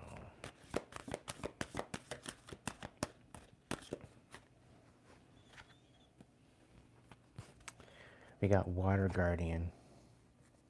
Let your emotions flow. It was upside down. So activation, Water Guardian. I trust my emotions and I let them flow with ease. What the fuck? I go to start reading cards and now I'm yawning. Fuck you. Whoever's doing that, you're banished. Get out of my fucking life. I don't care. If you're playing around or playing jokes or trying to laugh, whatever, you're done. You're out. My cutoff game is strong and you're pathetic. You have no access to me whatsoever. I'm cutting the cord.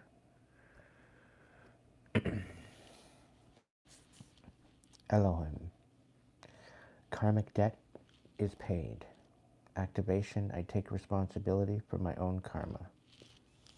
Yeah. There are a lot of things within you, and it's time to let them out. Your emotions are powerful messengers that allow you to express the tender, more vulnerable parts of yourself. Don't fight against this, for in revealing this natural part of yourself, You are also revealing your beauty and gifts and allowing others to witness the most authentic part of you. Release yourself from the pain of guilt. Your debts are paid. Who you were in the past is not who you are today. If you had known then what you know now, you would have made different choices. But you cannot change what has happened. You can only change how you move forward. Release yourself from the past. Yeah, that's what I'm trying to do. And emphasis on the try, but that's what I'm doing. However, as virtually impossible as they're creating it to be, I'm still going to do it, regardless what they think.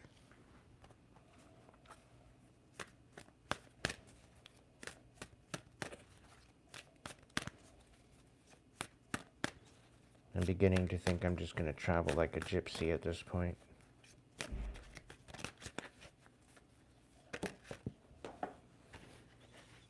But all this dumbass extra luxury tax for having a motorhome,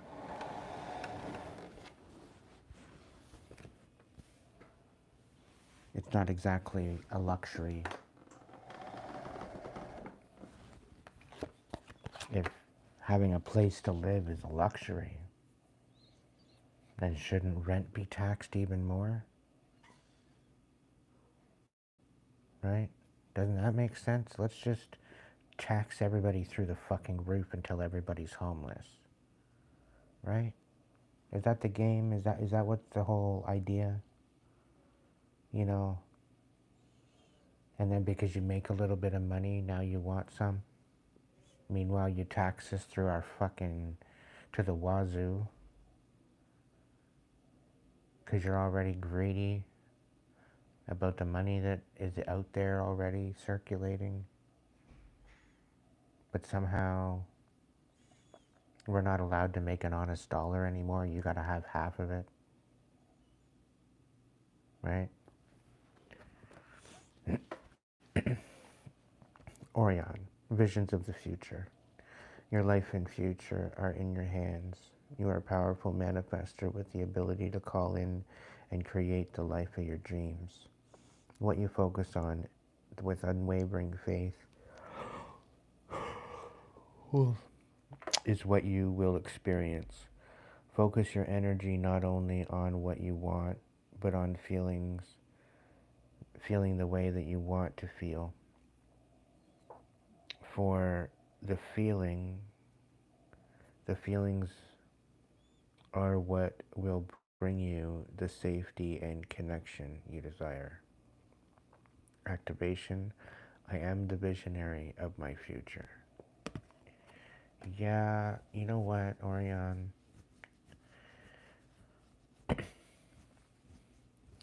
The visions that I have of the future are devastating.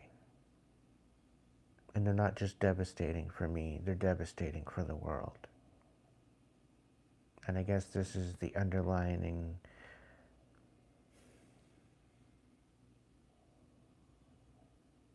propulsion, intention for me to come on here and for me to say this. Because I feel there's a message in it that maybe if we were more aware of the deception and the lies and the illusion, if we were in this ability to awaken to a degree as a collective, that we can raise our vibration into a vibration of manifestation.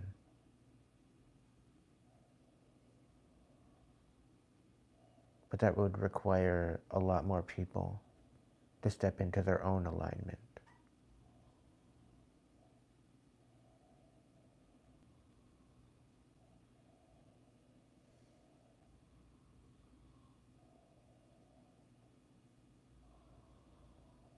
When you kind of step back and you take a look at that expectation or that want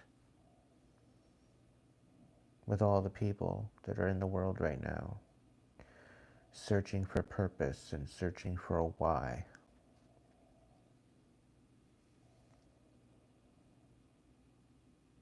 how loud do I need to scream to get my point across?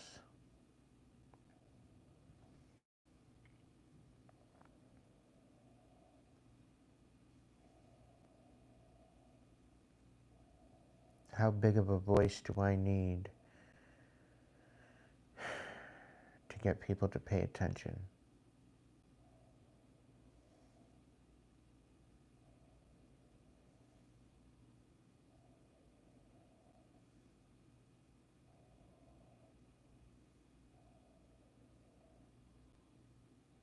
There is definitely a destiny. The Bible is a distraction.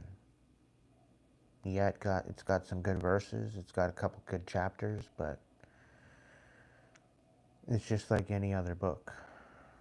It's the subject matter of what's in that book.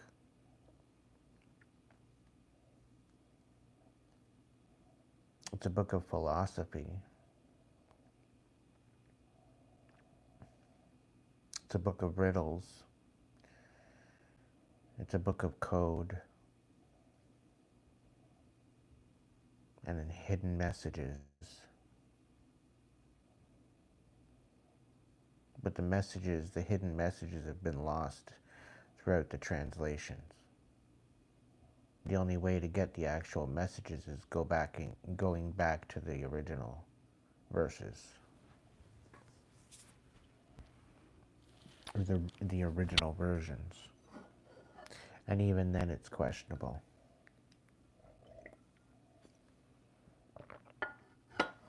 Because just as they say in the Bible, the kingdom of God resides within you.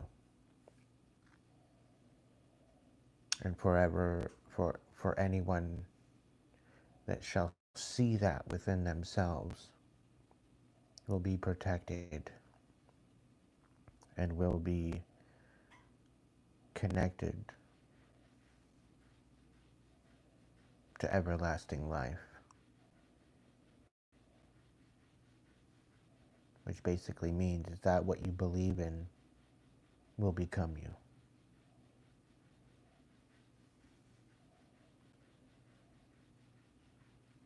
Heaven and hell is not a physical place in which you go to. It's a perception within the mind. You realize you can be in heaven and hell at the exact same time and not even realize it.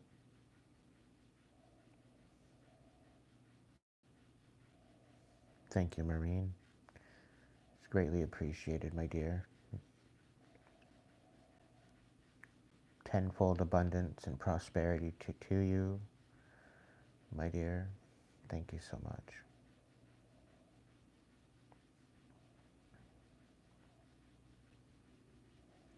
You know what word I'm trying to take out of my vocabulary lately? The word blessings. Because come to find out, it's word magic. And it's odd when you bestow blessings on someone, you're bestowing be less than you are.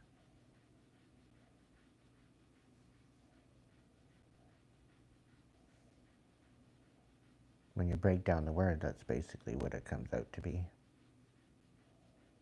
You learn something new every day. And it's right there in front of your face.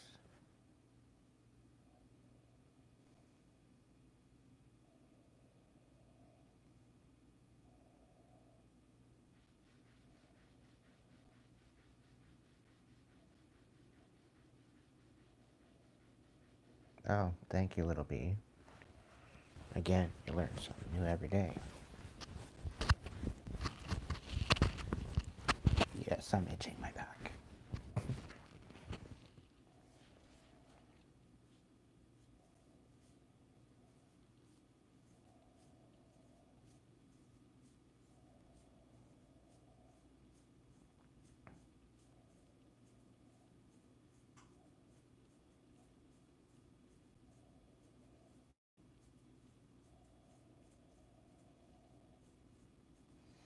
A lot of volumes, Michael. But when you have someone lying to you that much,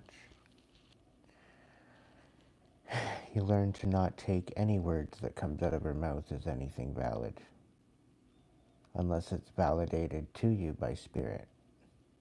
This is why you need to tap into your intuition and utilize your powers of empathy to feel the energy, to decipher it for what it is.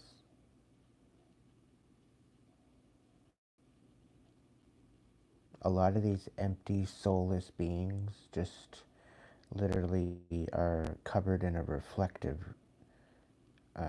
shroud almost. So anything that you show them, they emit it right back to you.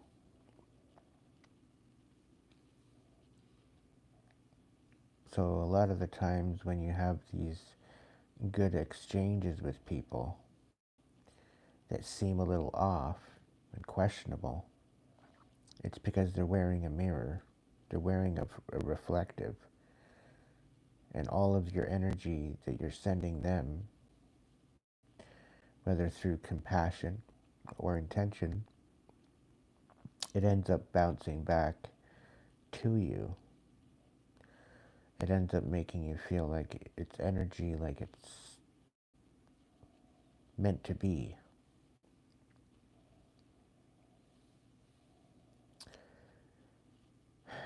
It makes you think it makes you feel like you're at home. You finally found home.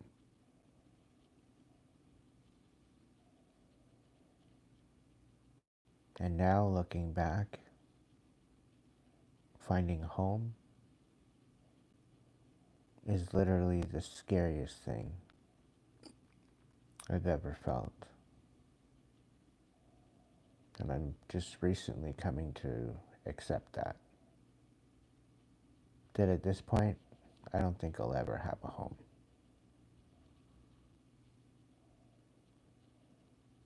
I don't think I'm ever going to have anything close to it.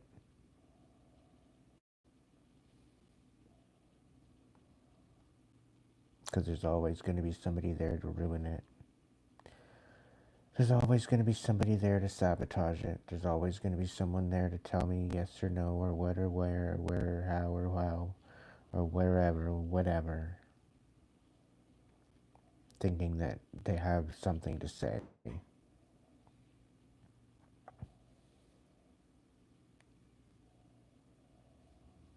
Thinking that they have something to say when they move their lips, but it's all just a bunch of gibberish.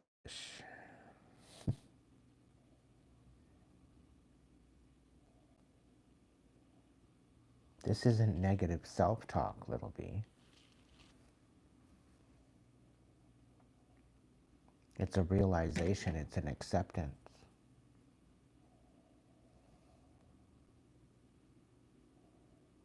I'm coming to realize that I can't have anything nice. Not allowed.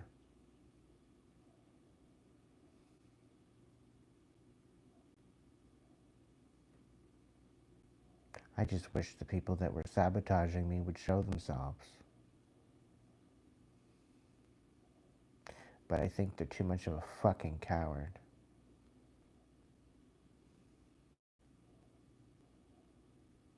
"41 years of life, little b, and every home that I thought I had was literally ripped from me. And you tell me otherwise."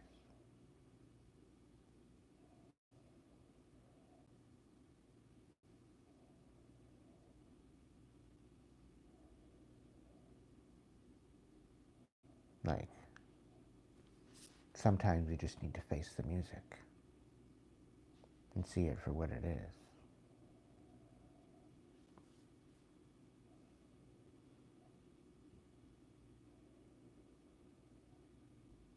At this point, my tribe is the only thing I've got left.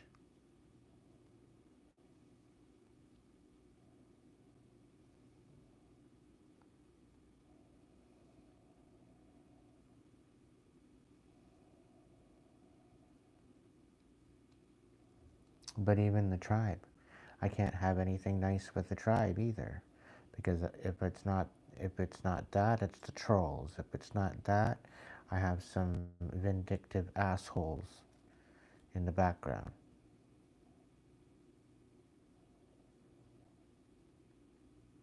trying to manipulate my tribe away and to leave, to see me in a different light, defaming my character. It's the whole thing. I can't have anything nice, so why should I have any type of expectation as to whether or not I'm ever going to have a home or, you know, be able to actually get back out in the workforce once something happens to where we can actually do something with our life and have purpose. I know I can't do it all myself.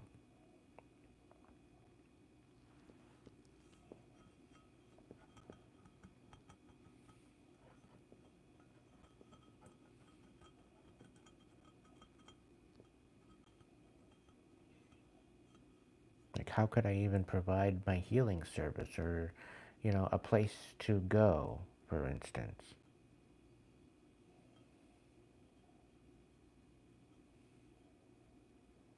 I know people that are wanting to be single and they're working 3 and 4 and 5 jobs in order to survive, burning themselves out.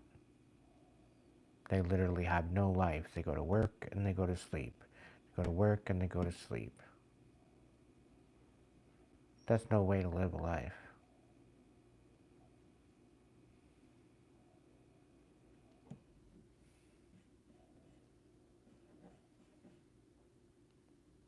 And there's times where you wear your rose-colored glasses and you go all happy-go-lucky despite the storm. And there's days where you say, you know what, no. It's a gloomy fucking day and there's a storm. I'm not gonna look beyond the rain. Because it's fucking raining. You know, I don't sugarcoat shit here. And I'm not gonna start.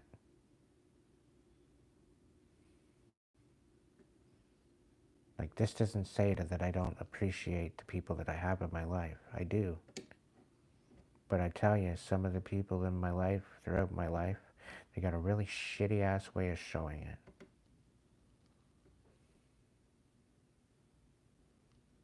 There's certain people that I've reached out to that were solid, everything is good. If you're watching this, I'm not talking to you. The people that I'm solid with, I could probably at this point, including my tribe,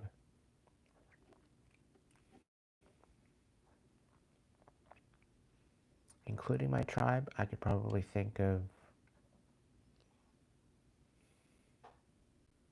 like, and not all members are tribe.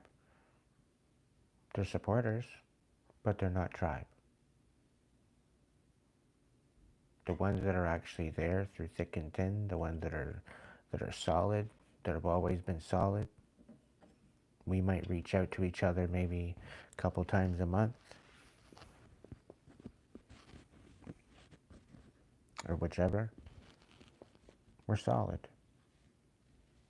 But the ones that are just there, lingering and lurking,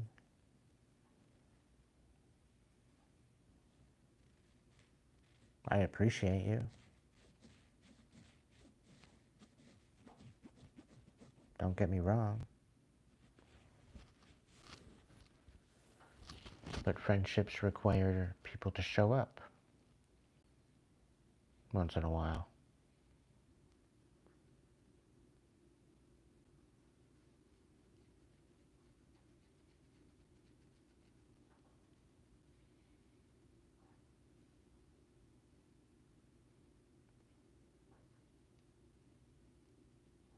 Like, I pay $140 for my internet and my phone to have stateside. And yeah, everybody's got their own life. But I've heard from my tribe more than I've actually heard from my family.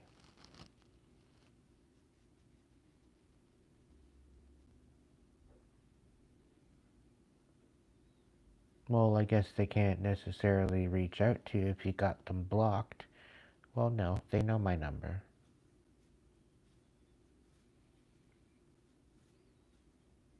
But none of them want to open their eyes to what they've done. So no, I'm not going to hear from them. Why? Because they don't want to even hold themselves accountable for what they've done. They want to look the other way. They want to sugarcoat it. So that's why I don't sugarcoat shit anymore.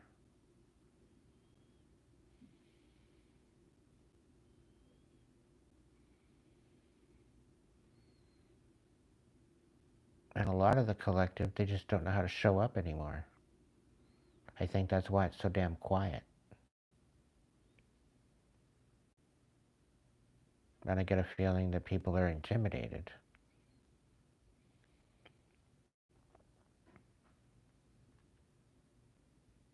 I get a feeling that some people are actually scared of what I know and what I'm going to say.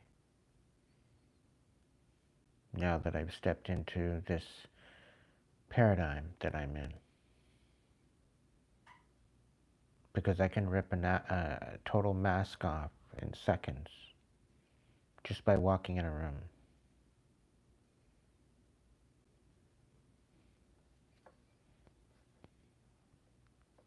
And when Spirit wants me to read, I read.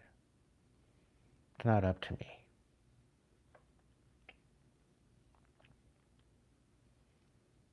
If it was up to me to read what I wanted, we'd be all rainbows, unicorns, and bunny rabbits.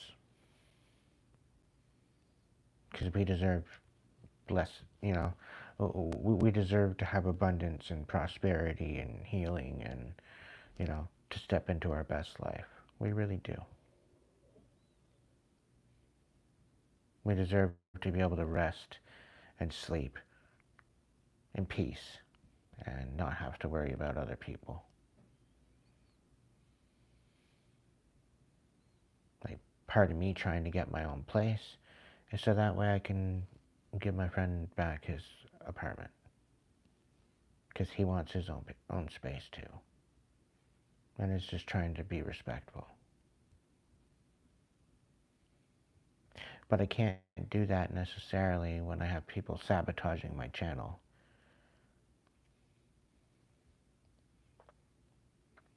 I can't do that when people are trying to ruin my life and sabotage my life.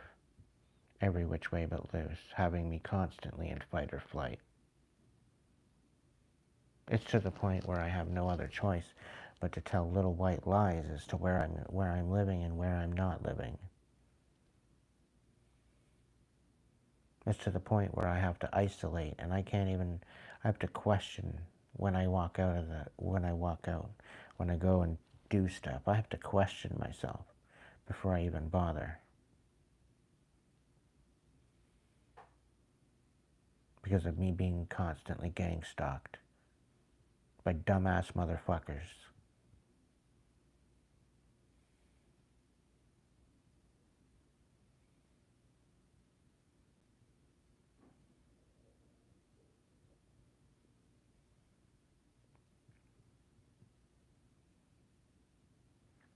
What would make me happy?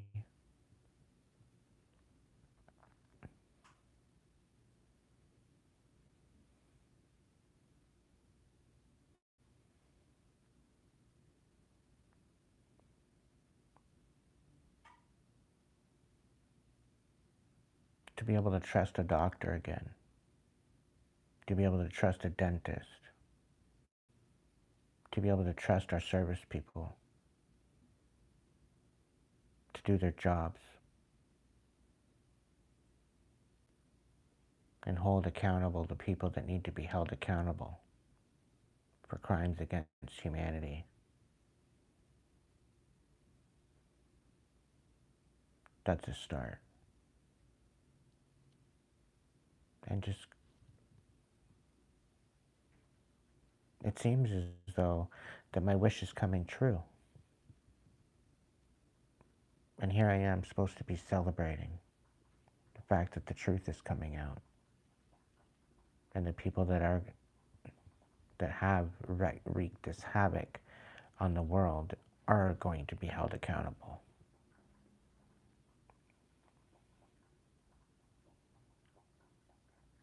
A little bit day by day, their plans, their ideologies to try to gain control and to create chaos across the world are crumbling.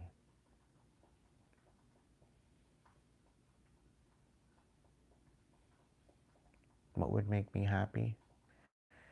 It'd be the ability to love again, but have it actually wholeheartedly honest.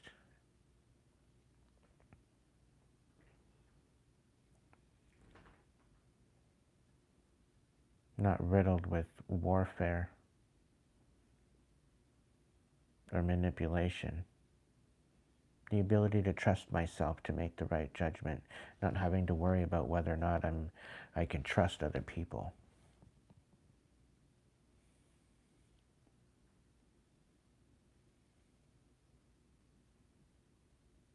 Welcome in, Iceman.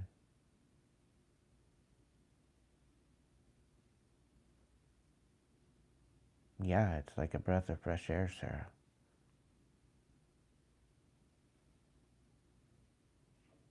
The days that I was locked up in that incubation tent was asinine.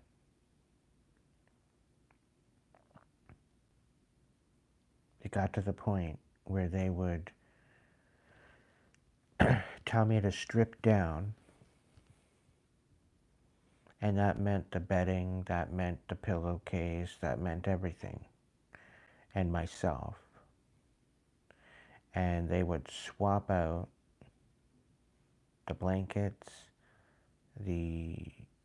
my pajamas, and my pillowcase, and my pillow once in a while. Within like a 10-second swap and back in. I wasn't allowed to come out of out of the incubation tent to go to the washroom or anything. The only time that zip was opened was to give me food, to swap out the bedpan, and to swap out the blankets and my attire. Sometimes it was weeks, sometimes it was months that I was in this thing.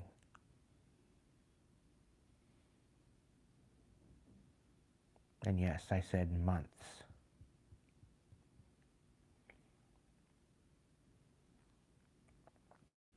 Half the time I didn't know what they were pumping into that tent.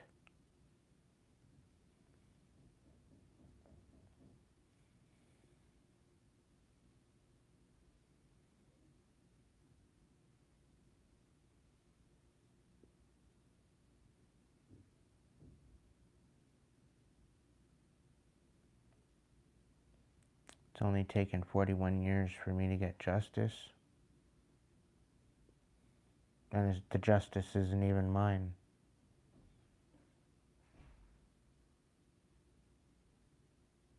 Will I ever get justice?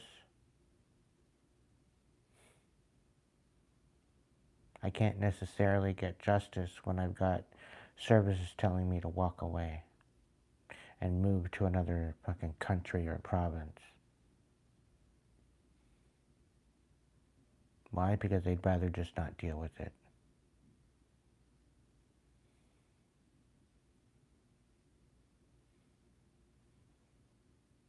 You figure, okay, fine, the locals won't do anything, let's go with the provincials.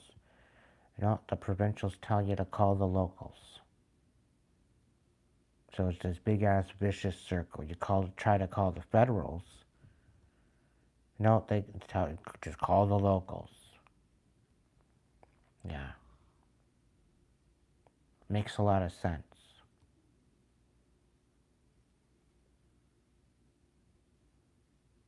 So even asking for help doesn't fucking work. Because the help that's there is a fucking joke. Whether it be within the medical situation, the dental situation, the protection sector, the education sector. Doesn't matter what sector that you're talking about. It's all a fucking joke. And the only thing that was ever real, that was ever validated to me, was what was within my heart and my mind.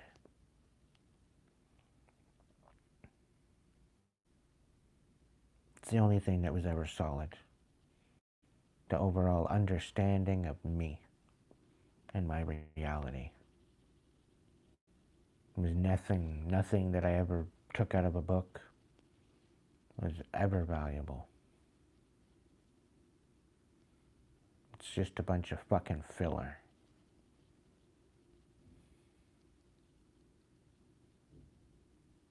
So what would make me happy? Peace on earth. It's a good start. The ability to actually live again, make honest money, and be able to pay your rent, pay your bills, have a half-decent vehicle, you know, and live a half-decent life without having to sell your fucking soul. How about that? To have body autonomy and the choice to do with what you want with your own body. And if you don't necessarily agree with something, you can object.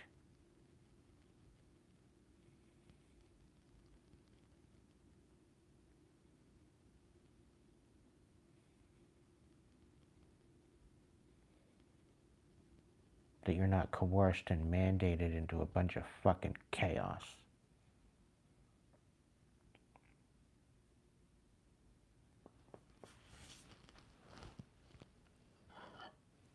How fucking dare them?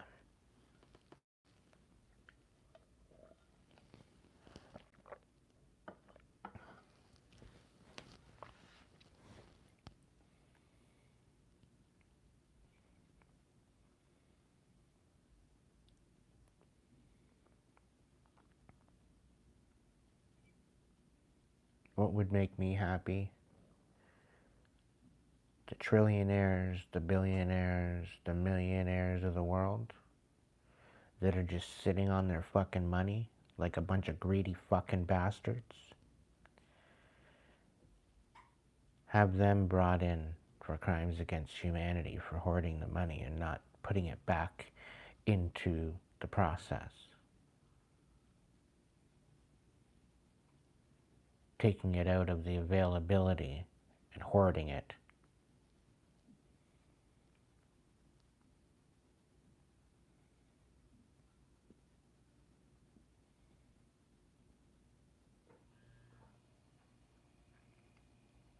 They all need to get turned upside down and their pockets fucking drained. Maybe see what it's like to be homeless. See what it's like to have nothing.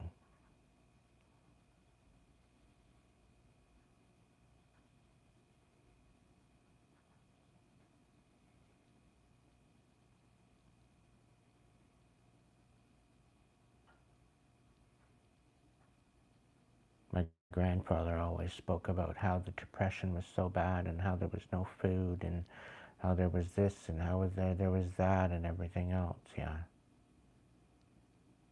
How you had to work like has it changed? Has it really changed? Has it gotten any better since then? No, it seems to get worse. A little bit at a time, it just keeps getting worse. Just think, a house back in the early 30s and 40s was less than $100,000. You could go and buy a house from Sears for, I think it was $29,000. A whole house with all the fixings. You can go order your house on Sears, in the catalog, and it gets dropped off on a truck. You can either build it yourself or you can have people build it. You got a whole book for the whole bit of the build, and it's all prefab, stick it together, screw it together, kind of like IKEA, for $29,000.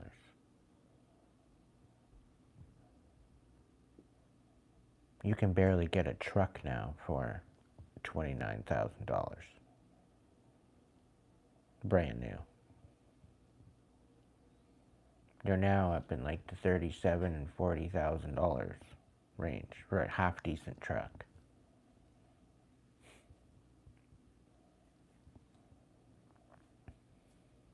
And then they have the audacity to ridicule the lower class at the same time as put pressure on the middle class to work harder, while all the upper class are just sitting there with their cheese and bonbons looking at all the chaos, smiling and grinning like a fucking sadistic narcissist that they are. They base their life on greed. They really do. Because anybody with actually a half a brain that has that much money, that actually had any type of empathy within themselves, they would be giving back to the populace. They would be giving back to humanity in ways that would make a difference.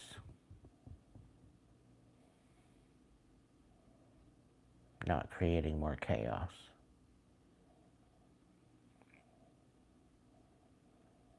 With their dumbass mad science.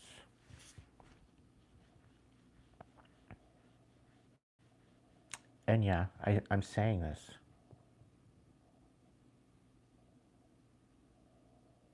As far as I'm concerned, they can choke on their silver spoon. They can choke on it. Considering what the world is turning into, thinking they're making a difference.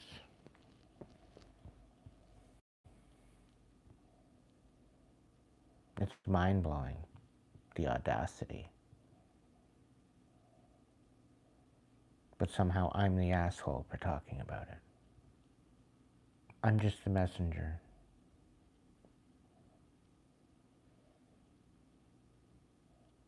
I'm probably just rambling.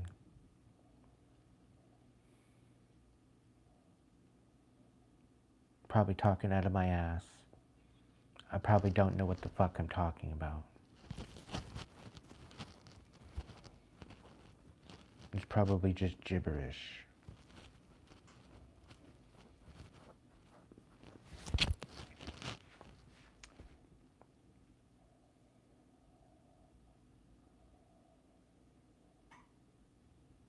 And I don't get how you're saying for me to wake up.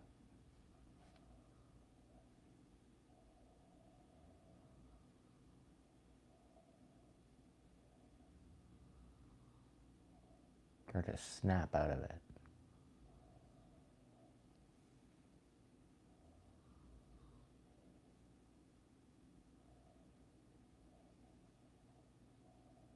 I don't think I can snap out of it any more than I already have.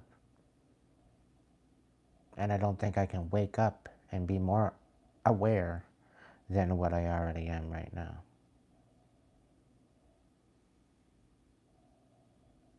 And you know what? It's depressing.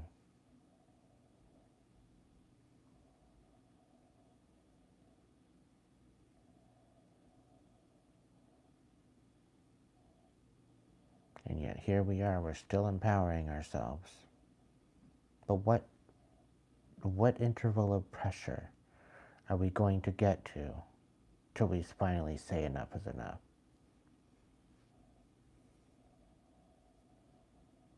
How long is it going to take before we snap? Before we put our foot down, before we just no longer allow it to happen? Like how many times?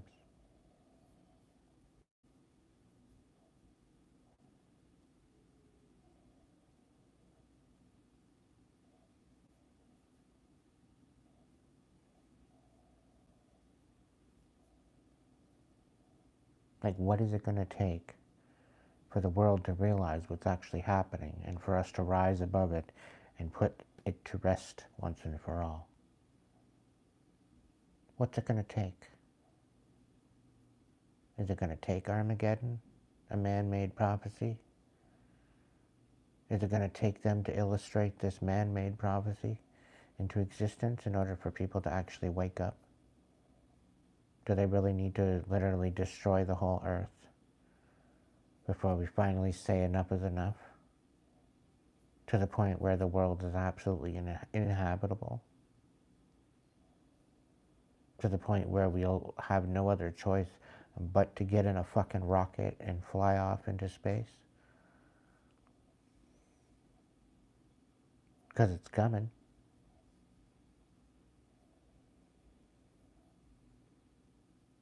And it's all because of all these dumbasses at the top of the fucking tree thinking that they're the best ones. They've got the farthest to fall. And the dumbasses in the lower class that are holding the tree up, they're going to eventually see.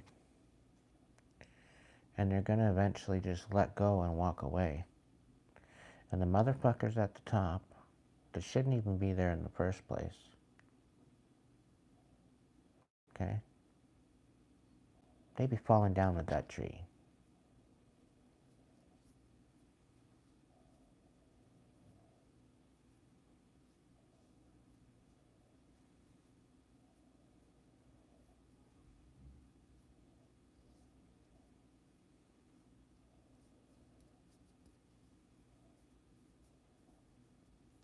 You have yourself a good night, Max. Sorry I'm not in a bubbly mood, but it's as real as you're gonna get.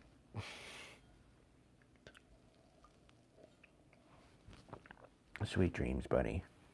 Go listen to some high vibrational music before you go to sleep.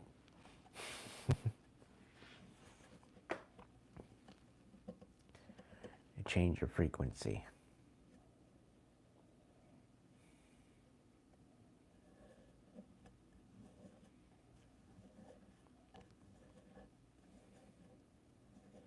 Like, this isn't to say that I don't appreciate my tribe.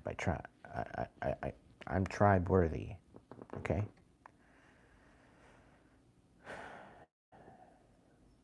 I'm just sick and tired of the status quo.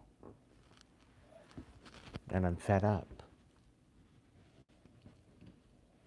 I'm tired.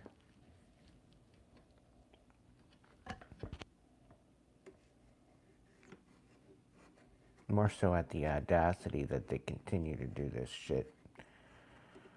And they don't leave well enough alone. And they think that they're going to get me out of character.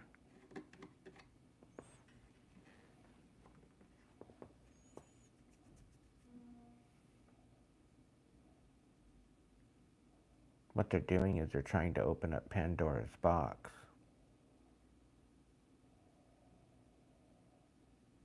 And probably not a good idea.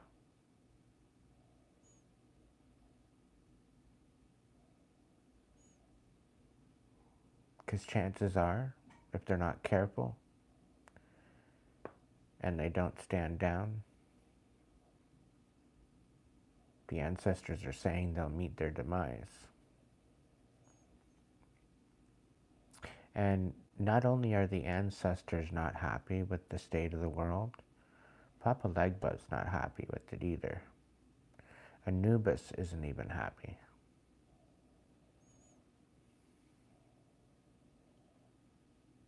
Hades isn't even happy.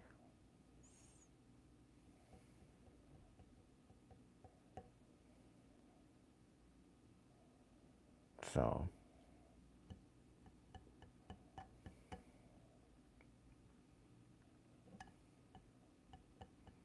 things are way out of balance. Because these dumbass fucking mad scientists thinking that they're gonna create a balance in the world, when all they've done is try to gain more control and more control and more control.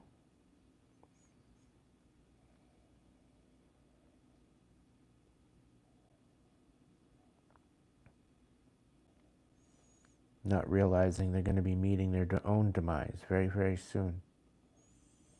And this isn't a threat. This is only a message and a warning. because there's about to be some shit going down.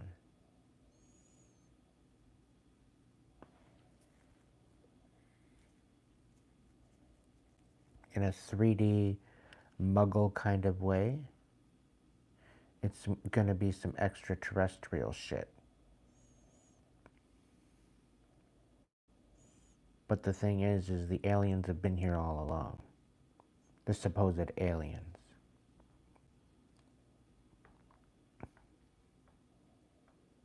They are just another version of species at a different frequency. That's why you see them or you don't see them. Because of the frequency that you hold.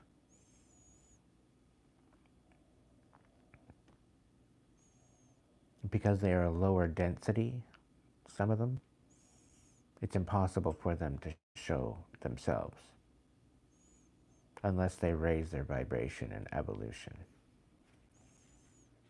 Some of these species are from the future, so that's a different story. Some of these species are from the past, and some of these species are from this current time and place that just have evolved over time. But just because they emit a different frequency doesn't mean they have no right to be here. There are certain entities here within an energetic frequency that is impossible to be brought into existence in the 3D realm. To be tangible, to be touched, to be manipulated or picked up, or, you know, to have solidified aspect to it within this reality, within the construct of this matrix. They sit at a frequency that is below or higher than what we currently have for the 3D, 5D frequency.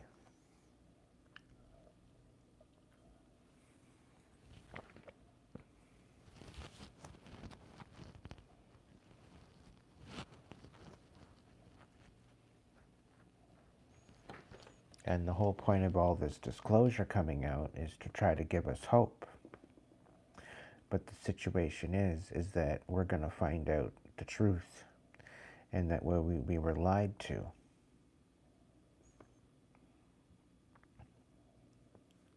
And as we find out what we were lied to about,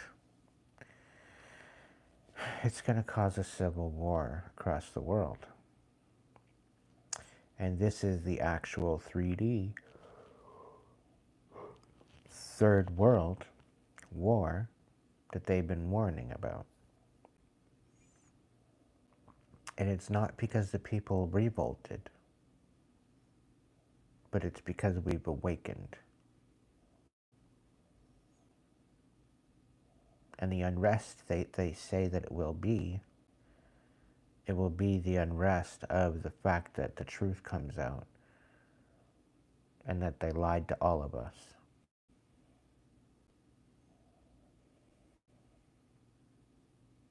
To deceive us. To take us out. To wipe us out. To be non-existent. As if we're a bunch of test mouse in a fucking cage, worth nothing but the experience of annihilation, and torture.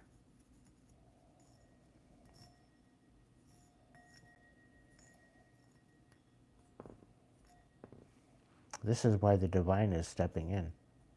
This is why their plans are being thwarted. This is why it's all being torn to shit.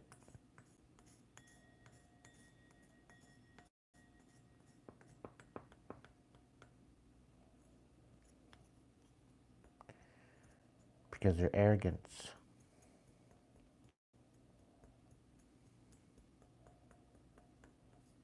This is why they're being held accountable. Because the divine says, no, this is not the way it's going to go. You're not going to come in here and say, oh, because I have a lot of money, I'm going to rule the world. That's not how it works.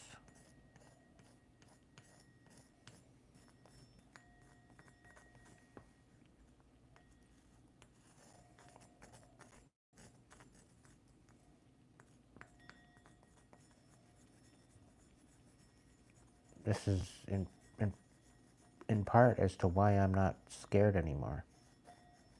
Because I know there's something way bigger at hand here. I'm not even worried. It's going to be what it's going to be. But I'm not even worried. Because eventually the divine's going to kick in. And it's going to be out of all of our controls. And to think that we have control is only a figment of our own perception. To think we have the choice to vote and who to vote for. Meanwhile, we're voting for the same fucking animal. You're either voting for the ass or you're voting for the head.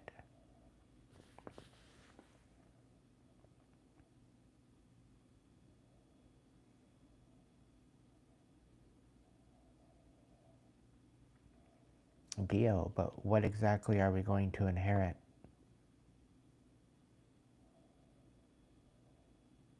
That's the big question. What are we going to actually inherit?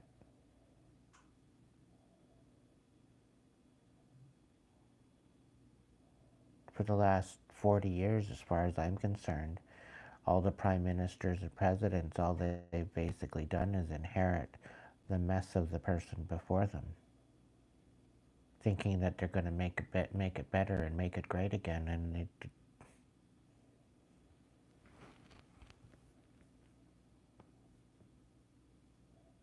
it's appalling, really. It's a disgrace on the human race, what's been happening worldwide.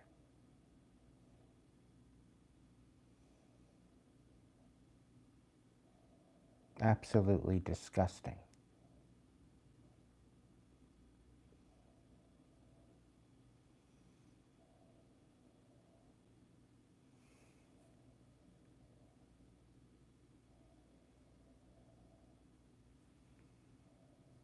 And people wonder why I don't travel. I don't need to travel. I can astral project anywhere I want. I can be anywhere across the world within 20 minutes. Anywhere I want. And the place that I choose the most to be is within my own skin, within my own essence of myself, within my own energy. Because I'll tell you right now, Earth is not my home. Considering my track record, Earth is clearly not my home. So for the people thinking that I'm talking negative about the fact that I don't think I'll ever find a home here on Earth, you're thinking I'm being all sad and wanting your fucking pity. That's not the case. You lived my life, and you turn around and you tell me that I'm not talking honest talk. You lived my life. And then you come to me and tell me, oh, you're going to find a home one day. Yeah? Okay. You know, there's some people that have never not had a home. Right?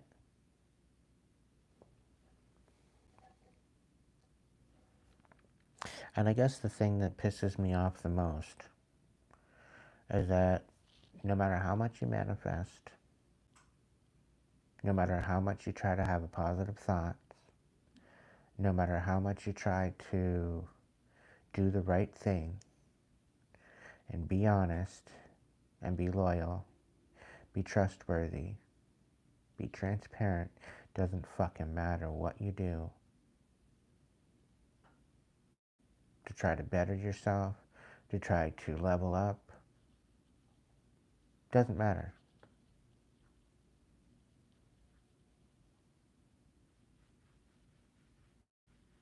when you got somebody that's wanting to ruin you and like literally destroy you, and they're fucking cowards.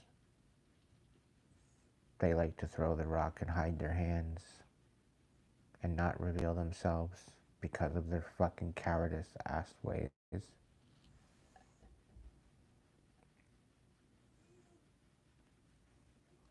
Let's just say the reason why they haven't shown themselves is because I do the same thing to them as I would do to a demon.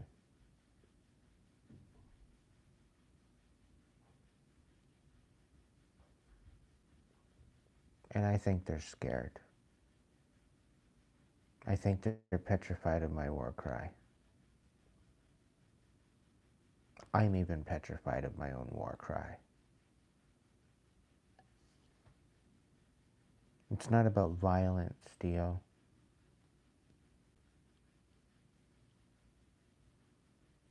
It's not about violence. It's about protection. It's about sticking up for yourself.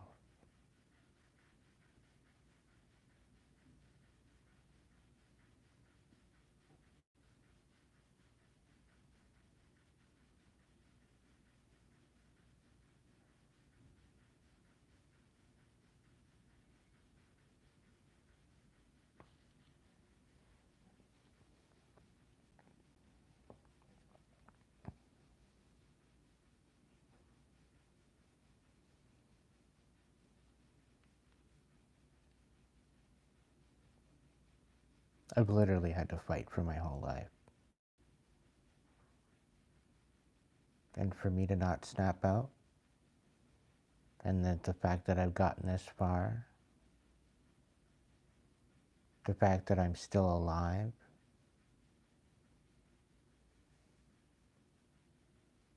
for a while there, I was wondering, what the hell am I even bothering? Why do I keep fighting? Why do I keep striving? Why do I keep having hope? Why do I bother?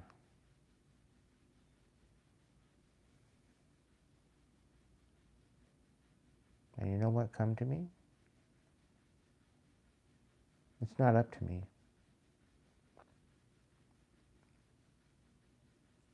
My life, my purpose, my destiny is not up to me. It's not up for debate. The people that want to misunderstand me on purpose, it's not up to you to decide anything. Because everything that's gone on in my life, it's all out of my hands. I've taken accountability where I need to take accountability. I've done what I need to do to stand right and to stand in honest skin.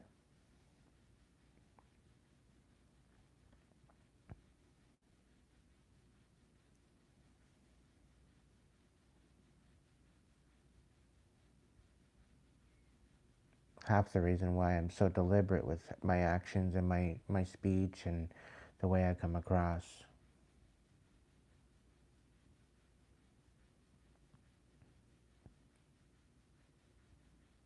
Because I always try to show up in my most authentic, honest light. There's no reason to mask. There's no reason to think, you know, or even give a fuck what other people think at this point. Because I spent the last 40 years of my life worrying about what other people think, and it never got me anywhere.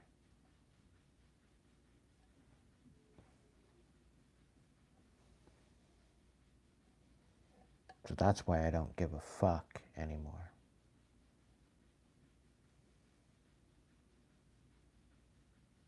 Sweet dreams, Patricia.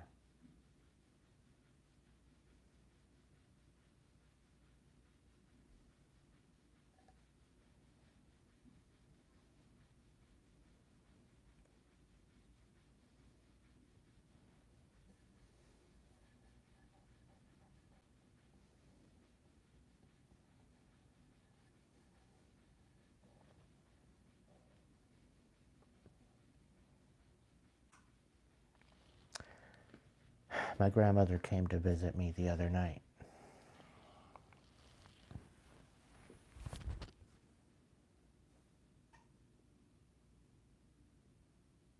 And she brought me back to the realization, and mind you, my grandmother's passed on, okay?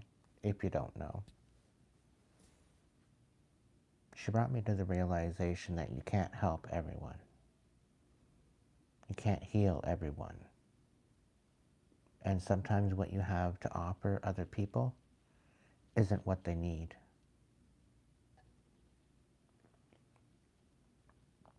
It's not even what they want.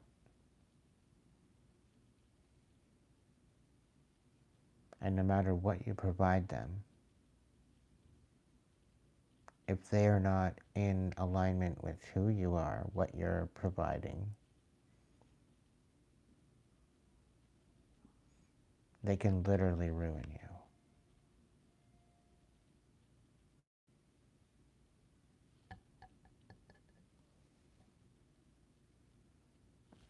When I was younger, we would sit and we would have tea, and we would listen to the storm. We'd open the windows, we'd open the back door, the side door, whatever, and we'd sit there and listen to the rain falling down and hitting the pavement, and kind of trickling down the side and in the ditch and stuff like that. I mean, be listening to the thunder and the lightning in the background, and it'd rumble the house and the windows. And we would talk about how, you know, with her working with Children's Aid and adoption services for many years, and dealing with different kids from different walks of life,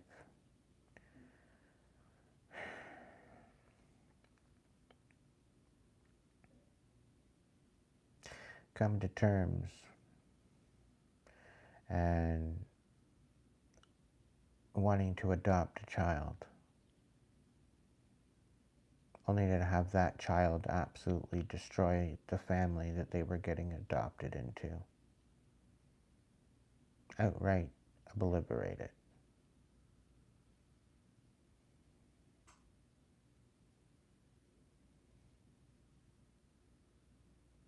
People wonder why I haven't went ahead with some of these plans.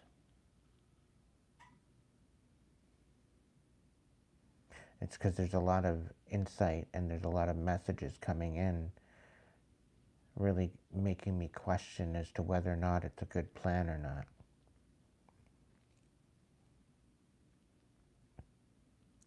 Only bringing it to the realization that a lot of these services, they're corrupt.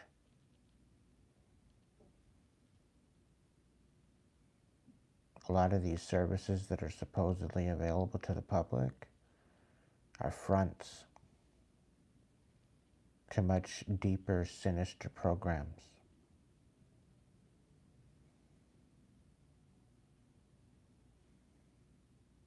And all that disclosure is coming out within the next 2 years. And this is why 2030 agenda isn't going to work. It's going to crumble quicker than a graham cracker crust. It's going to crumble.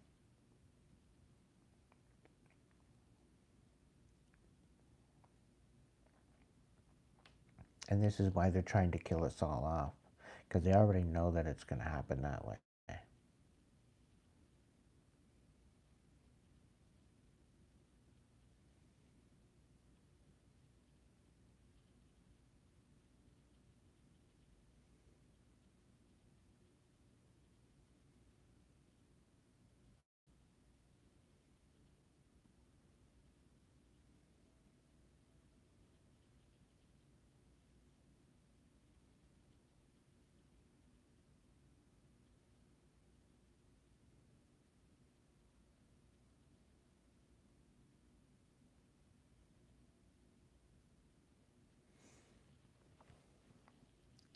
I want to see him get mauled by a tiger.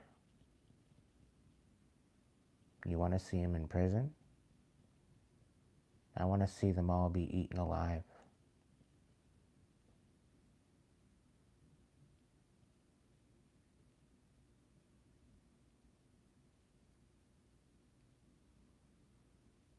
This is how I've integrated my shadow.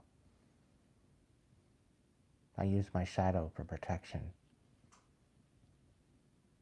to bring justice and vengeance to the evil.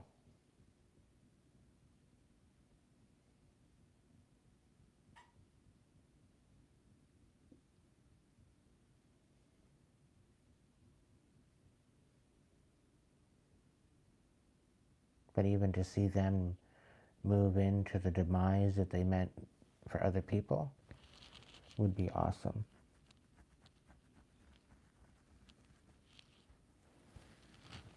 Like everybody that's pushing the vaccines, those bullshit programs, sit them all down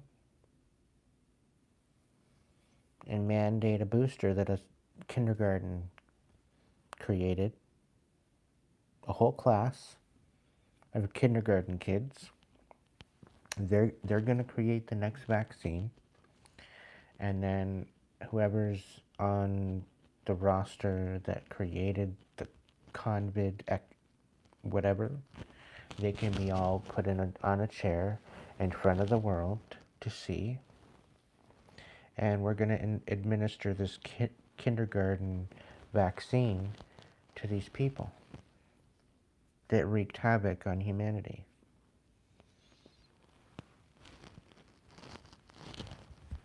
Right? Because it's pretty well the equivalent as to what happened. Okay? A bunch of half-decent human beings. They were trying to do something. They were testing, they were studying different forms of adherence. In essence, they were trying to cure the common cold. They had the right idea. They were a scientist, they were a doctor, and they wanted to do something good. They wanted to revolutionize the health system and the way that we looked at health. They wanted a new idea into which, if something of a pandemic was to happen, or something was to happen to where there was an actual deadly virus that come out, that we would actually have the technology in order to change that and make it better and to be able to survive.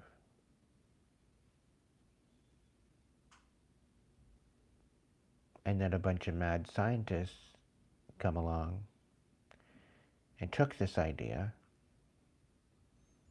and flipped the script, flipped the table over, and decided to steal the technology and do something different. In essence, try to annihilate 80% of the world population.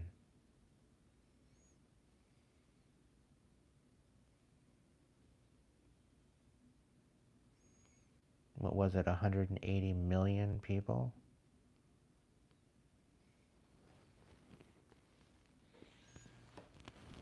$180 million people out of the world didn't get the shot. Okay? 180 million. And if you know, it's kind of similar and very close, you know, maybe a bunch of numbers, but it's very close to the 144. But it's ultimately 144,000, right?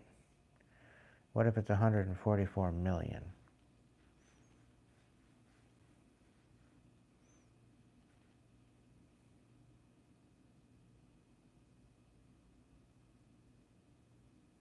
It's kind of an odd number. Either way,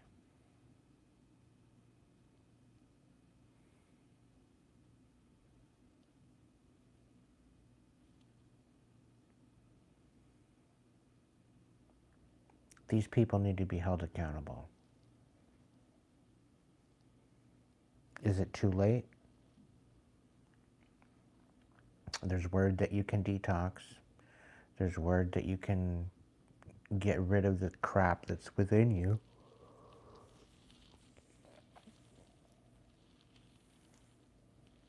But just in itself,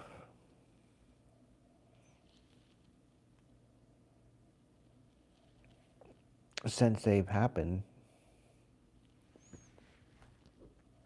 it's created a position for humanity where it's never going to be the same again. And spiritually, solely, destiny wise, direction, the intention of purpose,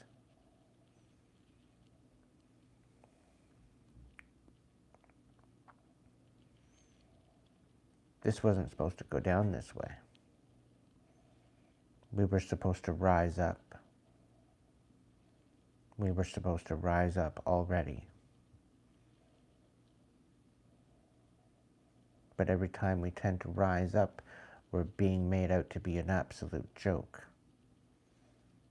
And we're being made to question our actions as to why are we ruffling feathers? Why are we making ripples? Why are we creating waves within the matrix? Why the fuck not? Now that everything is unbalanced, there's a lot of light workers that have come into this time and space because we have an overflux of people transitioning.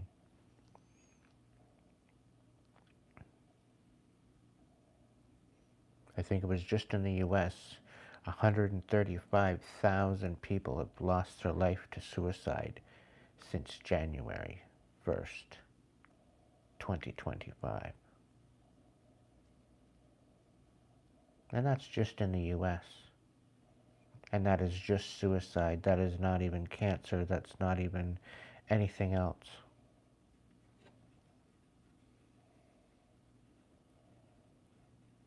I forget where I seen those numbers, but still, that's a scary fucking number.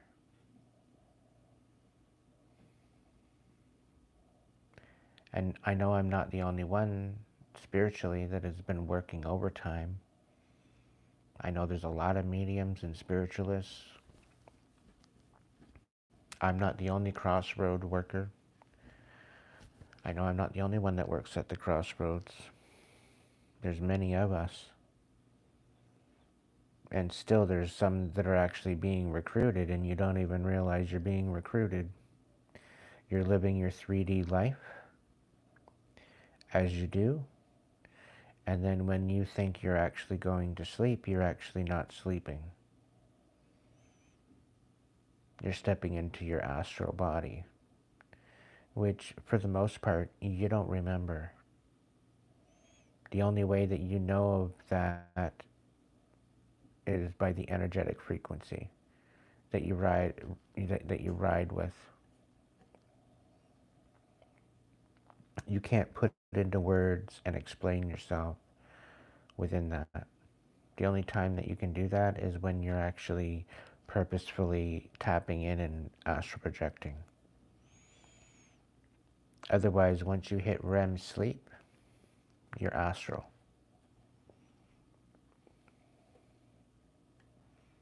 So again, if you go to sleep and you wake up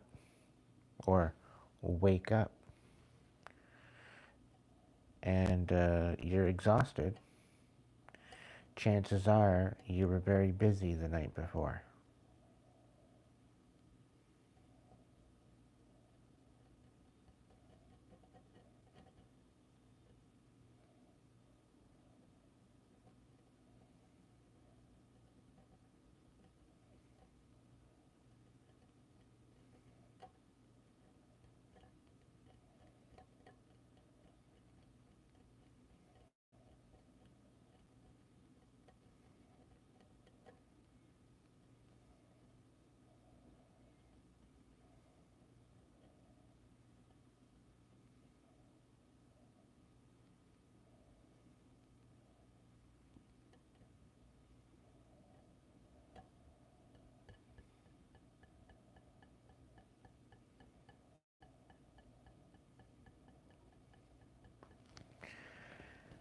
Anyway,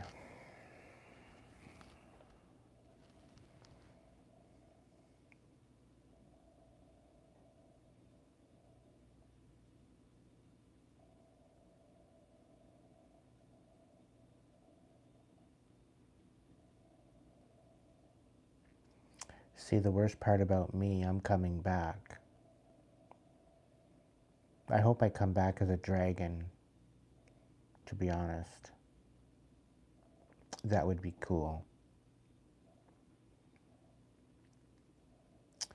But I think the worst part about me is if somebody wants to come at me, throw rocks and hide their hands is one thing. But if they were to come back at me and end my life, I will haunt them. I will never let them sleep. And to think that I'm going to just pass over and just go to the light, no. I'm definitely going to kick it around and be hunting.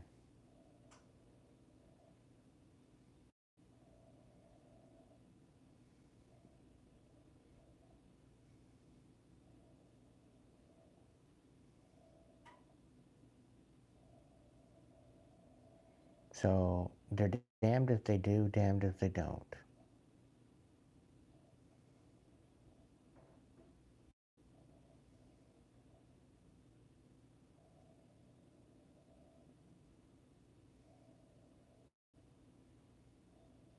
Yeah, Dio, that energy is amazing energy, but when you got people sabotaging your life, it makes no fucking difference.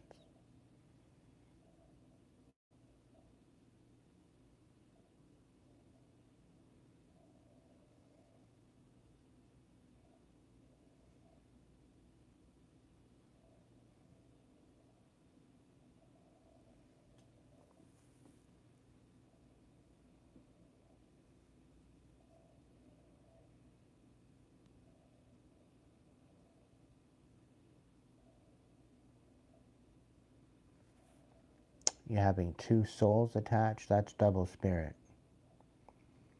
It's an essence of multiple personalities. And usually it is brought about by trauma, like blunt force trauma.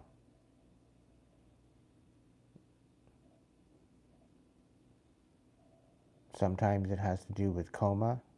Sometimes it has to do with actual physical abuse and being knocked out and coming back. You're literally having an outer body experience when you get knocked out and then you get up again. Never gonna keep me down. I get knocked down, but I get up again. Never gonna get me down. This is a night away.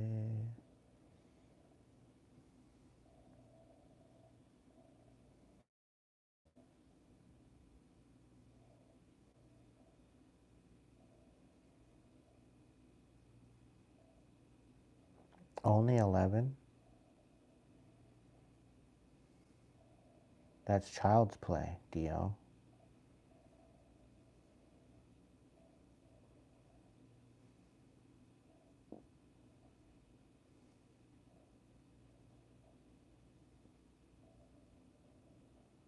Dissociative identity disorder?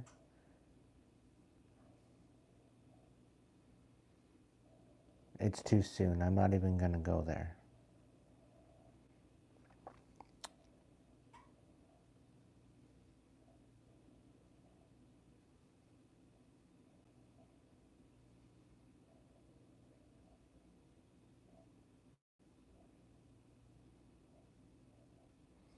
Angel, did you actually catch what I said? Did you catch the underlining of what I was saying? But I'm not gonna be making no joke like that in my chat. It's too soon.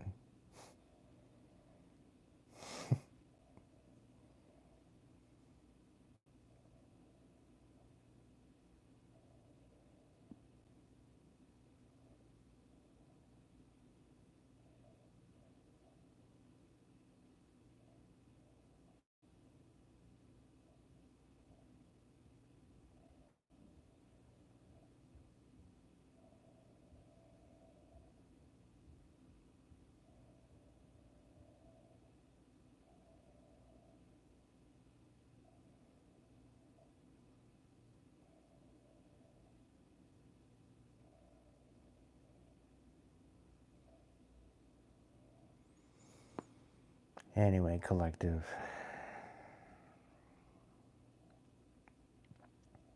I guess I've been just kind of waiting for the world to fucking catch up. But it seems like it doesn't want to. It seems like it's being overtaken.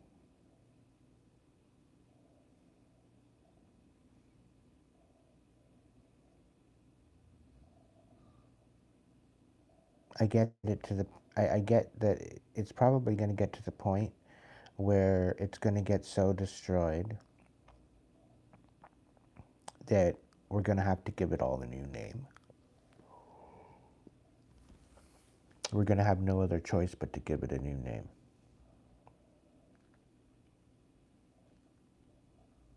And it comes back to the whole never-ending story.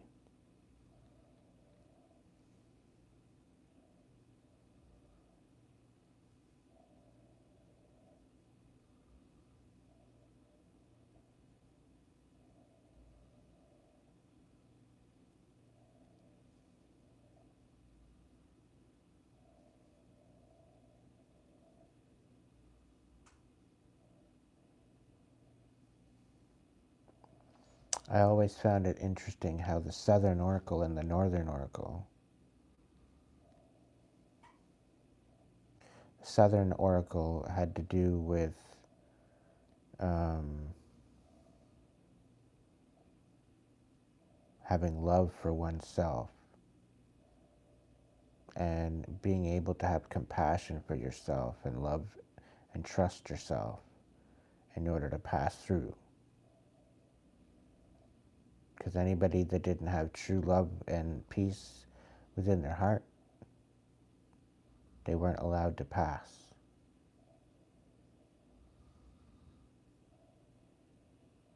But once you pass through the Southern Oracle into the Northern Oracle, there's a bit of a space in between. But the Northern Oracle is about realizing the God and source energy within you, to having the confidence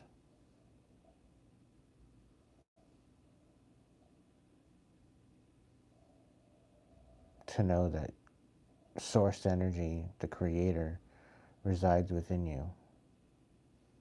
It always has. The whole thing is our world, our worldview, our humanity has played it small this whole time, not realizing what we're missing and what we're leaving behind, what we're missing out on is unbelievable. Like most of the technology and most of our abilities, we can't even wrap our head around the possibilities.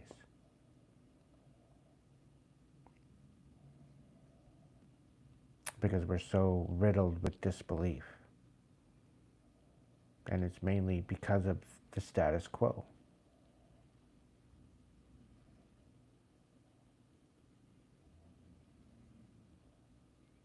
But even with your knowledge, Little B, with the knowledge that I have within myself, I'm even speaking for myself, that even us, with the knowledge and the ability to be awake and aware as to what's going on at our level, right? Not that there's any comparison or good or bad level or whatever, but even at our particular level is minuscule to compared to the true velocity of our abilities.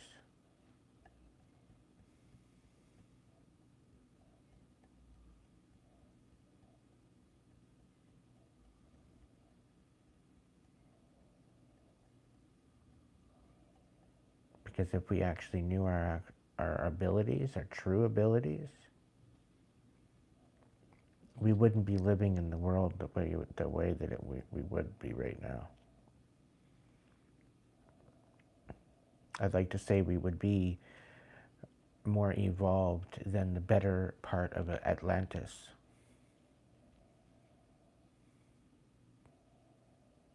The only thing with Atlantis, the reason why that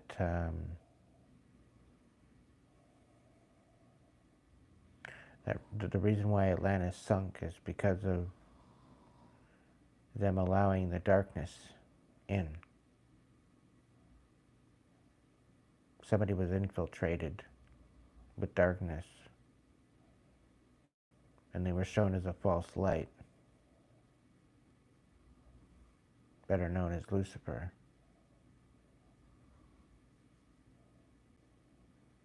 Back then there was celestial beings. Back then there was a celestial divine energy that was known and confirmed and utilized and revered. It not only helped us connect to that source energy, but it helped us connect to our own internal energy. Because we are antennae, we are antennas. We emit energy constantly, whether we like it or not. And all the way here tonight, I've been spitting truth. I've been clear. I've been filled with clarity and honesty and transparency.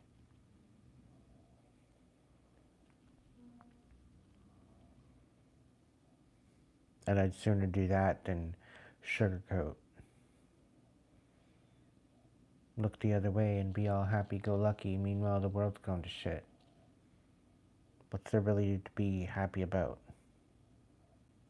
It brought me to the realization earlier that everybody's saying hate is a bad word.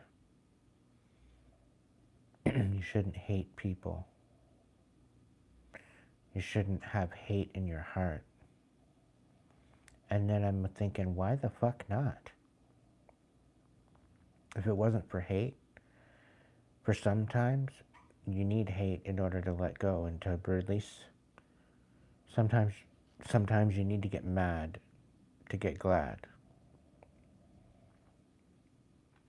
And yes, I quoted a garbage can commercial. Garbage bag commercial.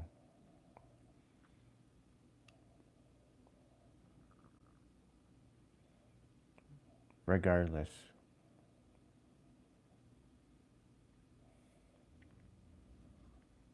we are the makers of our life. We are the makers of our reality due to that energy that we emit. And yeah, you know what? I'm sitting here and I'm spitting truth. I'm providing a perspective change, a different way of looking at things.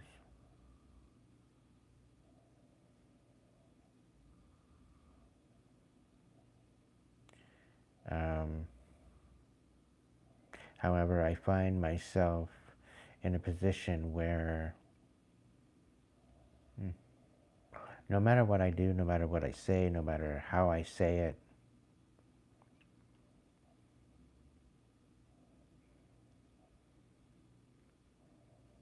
it ultimately comes up to you. It comes down to you. It's what you're going to do. It's the actions that you're going to take. Because I can sit here and talk about shit till I'm blue in the face.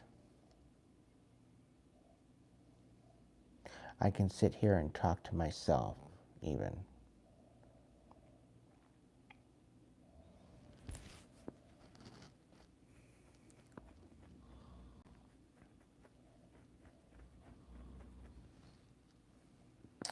And whether or not I like it or not,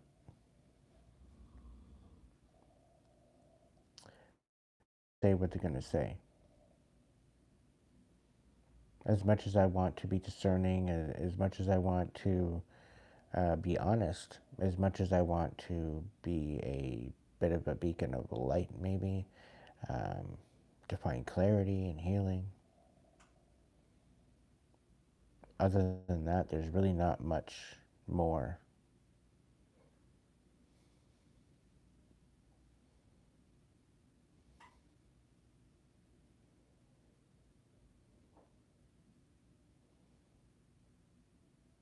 At this point, everything's lost its luster because it's all crumbling. So, do we just sit here and wait for the demise of the world? and watch it unfold the way that it is and leave it all up for the divine? Or do we allow the divine to work through us and raise our vibration and step into something new?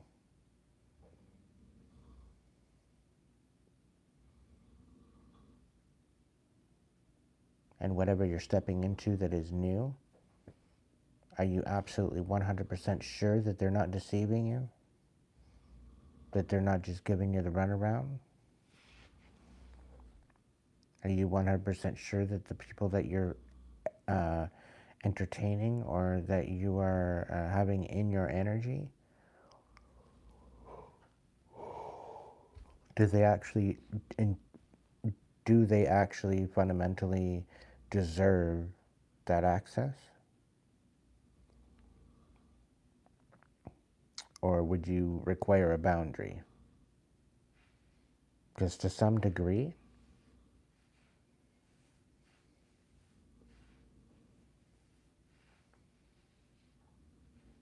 it brings me, well, it kind of brings me back to the beginning. Like, what's the point? And it's a great, big, huge, vicious circle. And then I keep coming back to the fact that it's not up to me, that there's something bigger going on, and that we are being divinely orchestrated.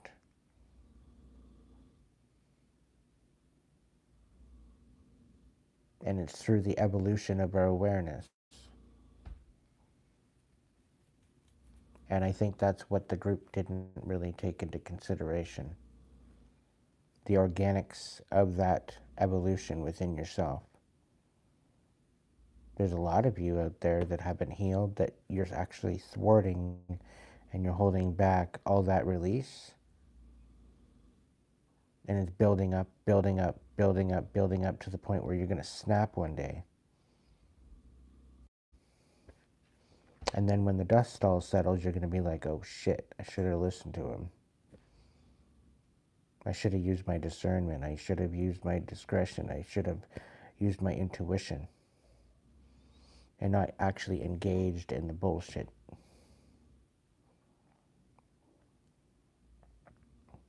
Sometimes, as crazy as it seems, isolation is the best thing for you.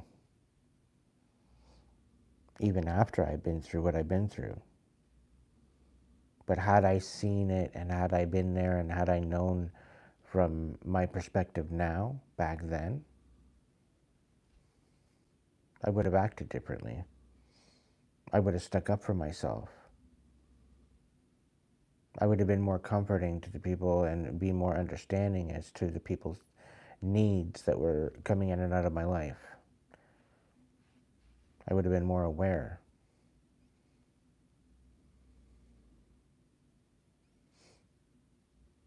I would have been more compassionate and thoughtful towards the people around me.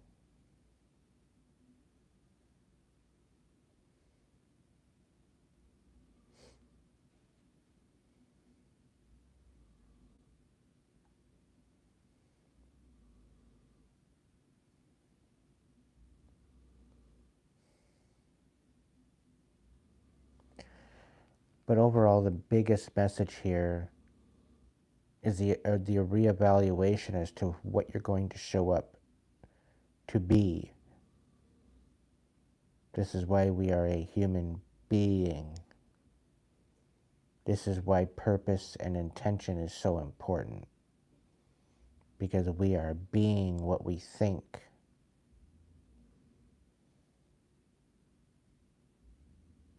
And if you're trying to be something else other than what you think, and you're trying to transmute that and change that,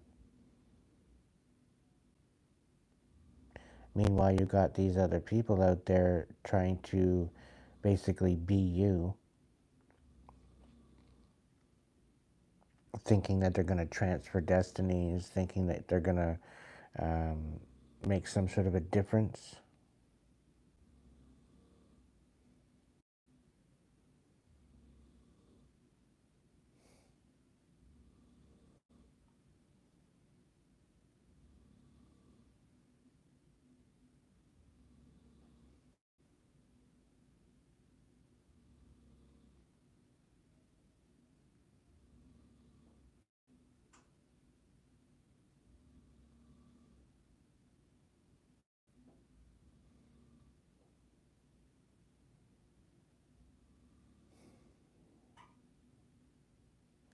One day, one moment, one breath at a time. Nothing more, nothing less.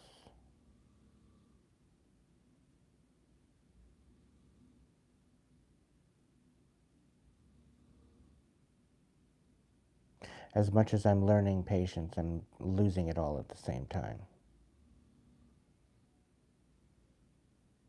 It's been an interesting journey with that one.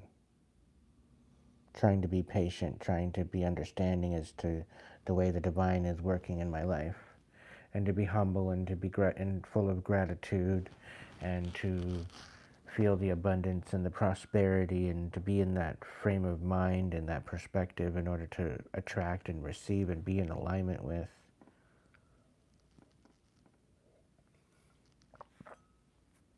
That what serves me.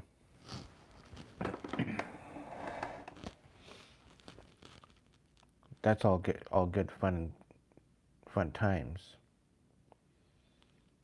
But time and time and time and time and time again, people see that manifestation. They see this happening. And they do everything that they can to throw the rock and hide their hand, and they don't even show themselves.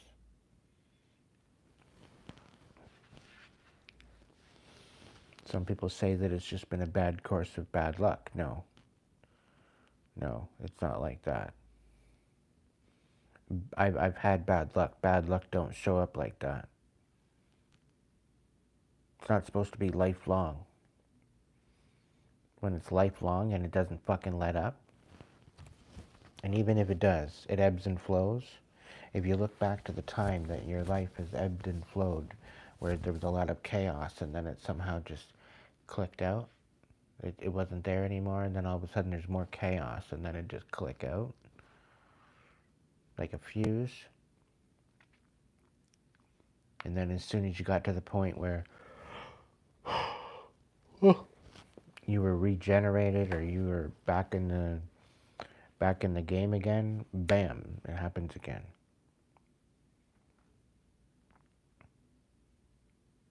It starts playing on your mind. It plays on your psyche. It's like, am I the question? Should I be asking myself the question? Am I the problem? So you go in and analyze every aspect of your life, every memory, every bit of what went on, to see where you were the problem and where you weren't.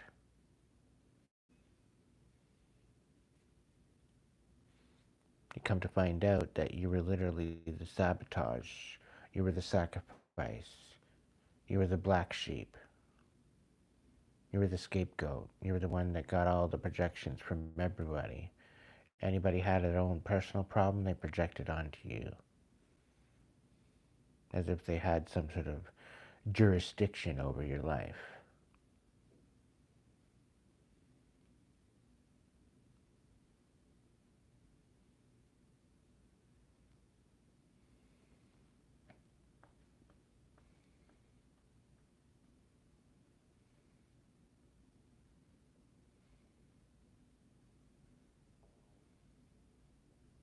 Like all this time waiting for justice to show up, to receive justice, to see the judgment of your enemies, to see what will be of them, to just have some sort of validation and confirmation that, you know what, God's got you. The divine's got you. If you ever need that confirmation, it's within your heart. It's your heartbeat.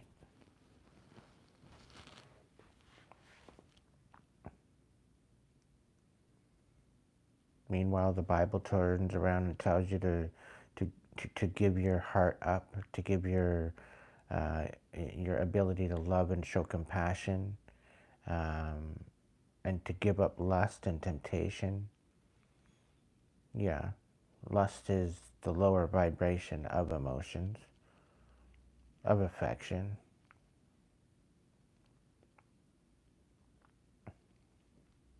But it usually turns into lust if you're playing hard to get, or you get a no and you're like, no, I'm not taking no for an answer.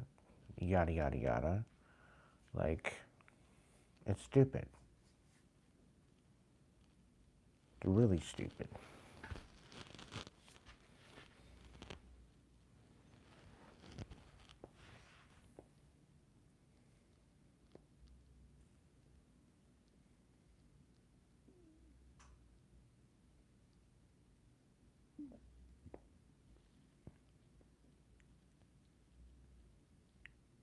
Yeah, exactly, Sarah. And that's the thing, they don't even want to help themselves. They're abandoning themselves. So just when we think we have friends, we don't. We have different suitcases of issues and karmic problems that we keep carrying around. And because we choose to not be themselves and not help themselves, how can they help us? How can they be of assistance to us if they won't even help themselves, and vice versa? Like shadow work, it was the most courageous adventure that I've been on this thus far. Hands down.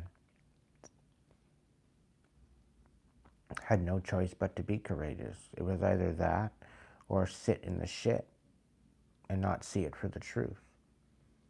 But only to come back and find out that my character was being defamed, the fact that they wanted me to look a certain way and to be in a particular energy, and so that way they had a story to tell. That way they had something to discredit me.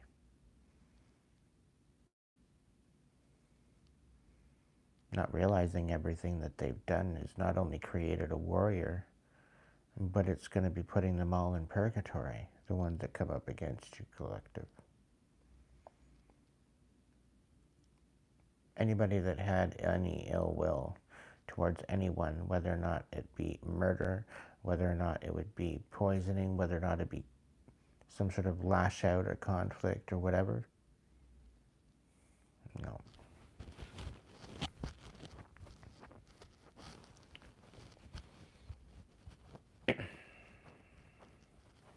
We're coming to a time and place and frequency where we will have no other choice but to deal with our shit. And the people that choose to not deal with their shit, they're in for a rude awakening. I warned them before, and now they hate me because I warned them. And now they're receiving a bunch of karma now. And they're turning and trying to blame it on me, the reason why it's happening. They're absolutely defenseless. They're running scared, as they should be. They should be.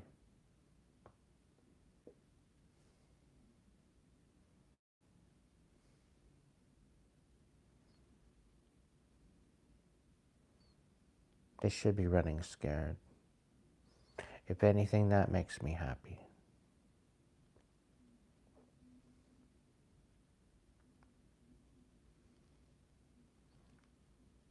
But really, what do they have to be afraid of? If they were to show up and show up right, honesty, integrity, accountability go a long way.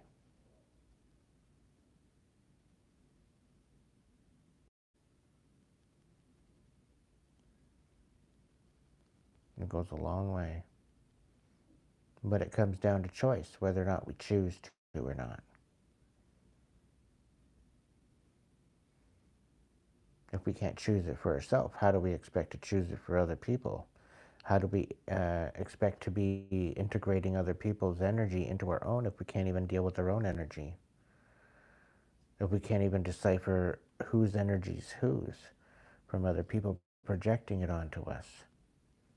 How can we perceive that? How can we figure out whose energy is different if you don't even want to sit alone in the stillness with yourself long enough to figure it out?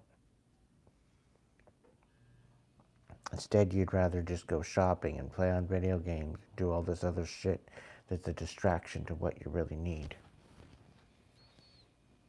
And it's a personal awareness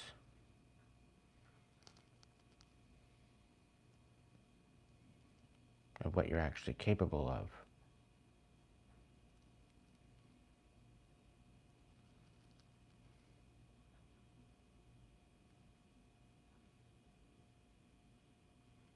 But anyway, collective, I think I'm done for the evening. We're sitting here at 222, 225. Yeah, 225. It was just passing over 225.22 when I looked at it. I had to look double.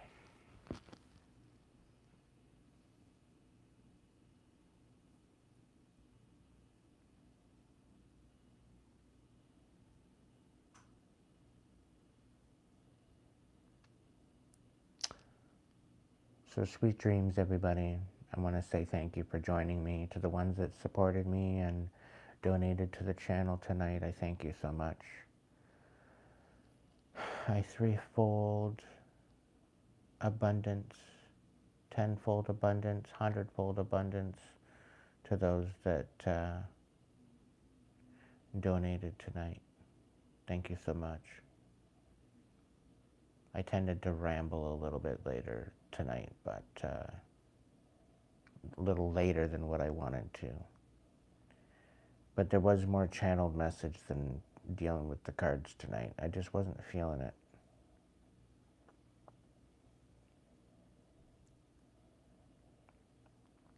Stay authentic. That's what I'm going to be. That's how I'm going to be. I'm going to stay authentic. Because staying positive or banishing the negative, all you do is put added pressure on yourself. So I'm just going to stay authentic. Stay in the embodiment of my essence, of my energy.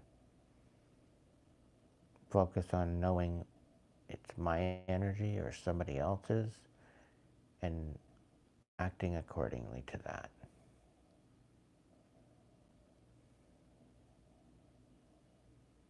And authenticity is a higher frequency than love.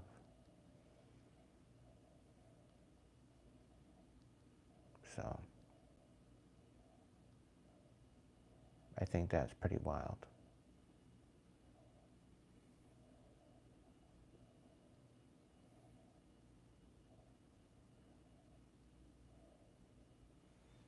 And really, you can't have one without the other. There's still going to be light and darkness, no matter what, no matter where, no matter how.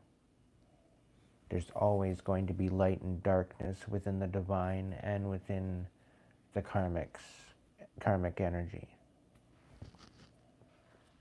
The only thing difference is the karmic energy is going to be dissipating and leaving the planet. It doesn't mean the darkness is going with it.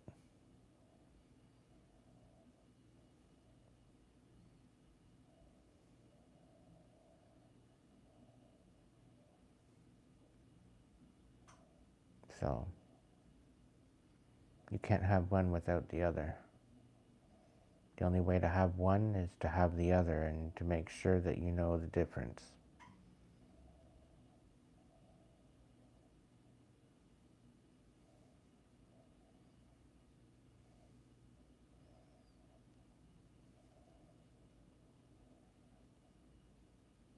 So anyway, guys and gals, I want to say thank you to my tribe, to my subscribers, to my members. You are my checkmates. I appreciate you more than you realize. If you want to support the channel, you want to get me into my own place, you want to get me into my home on wheels, I'm not even sure. I'm trying to aim for springtime, but we'll see. I have no idea how it's going to all work out. Praying on a miracle.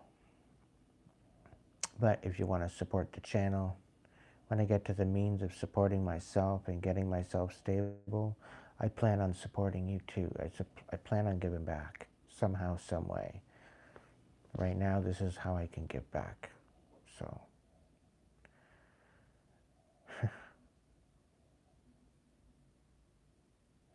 I wish you peace of mind, love in your heart, peace in your soul.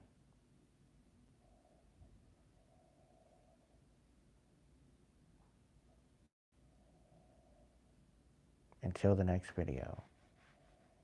If you can't be good at it, at least be good to yourself. So that way, you can be good to others.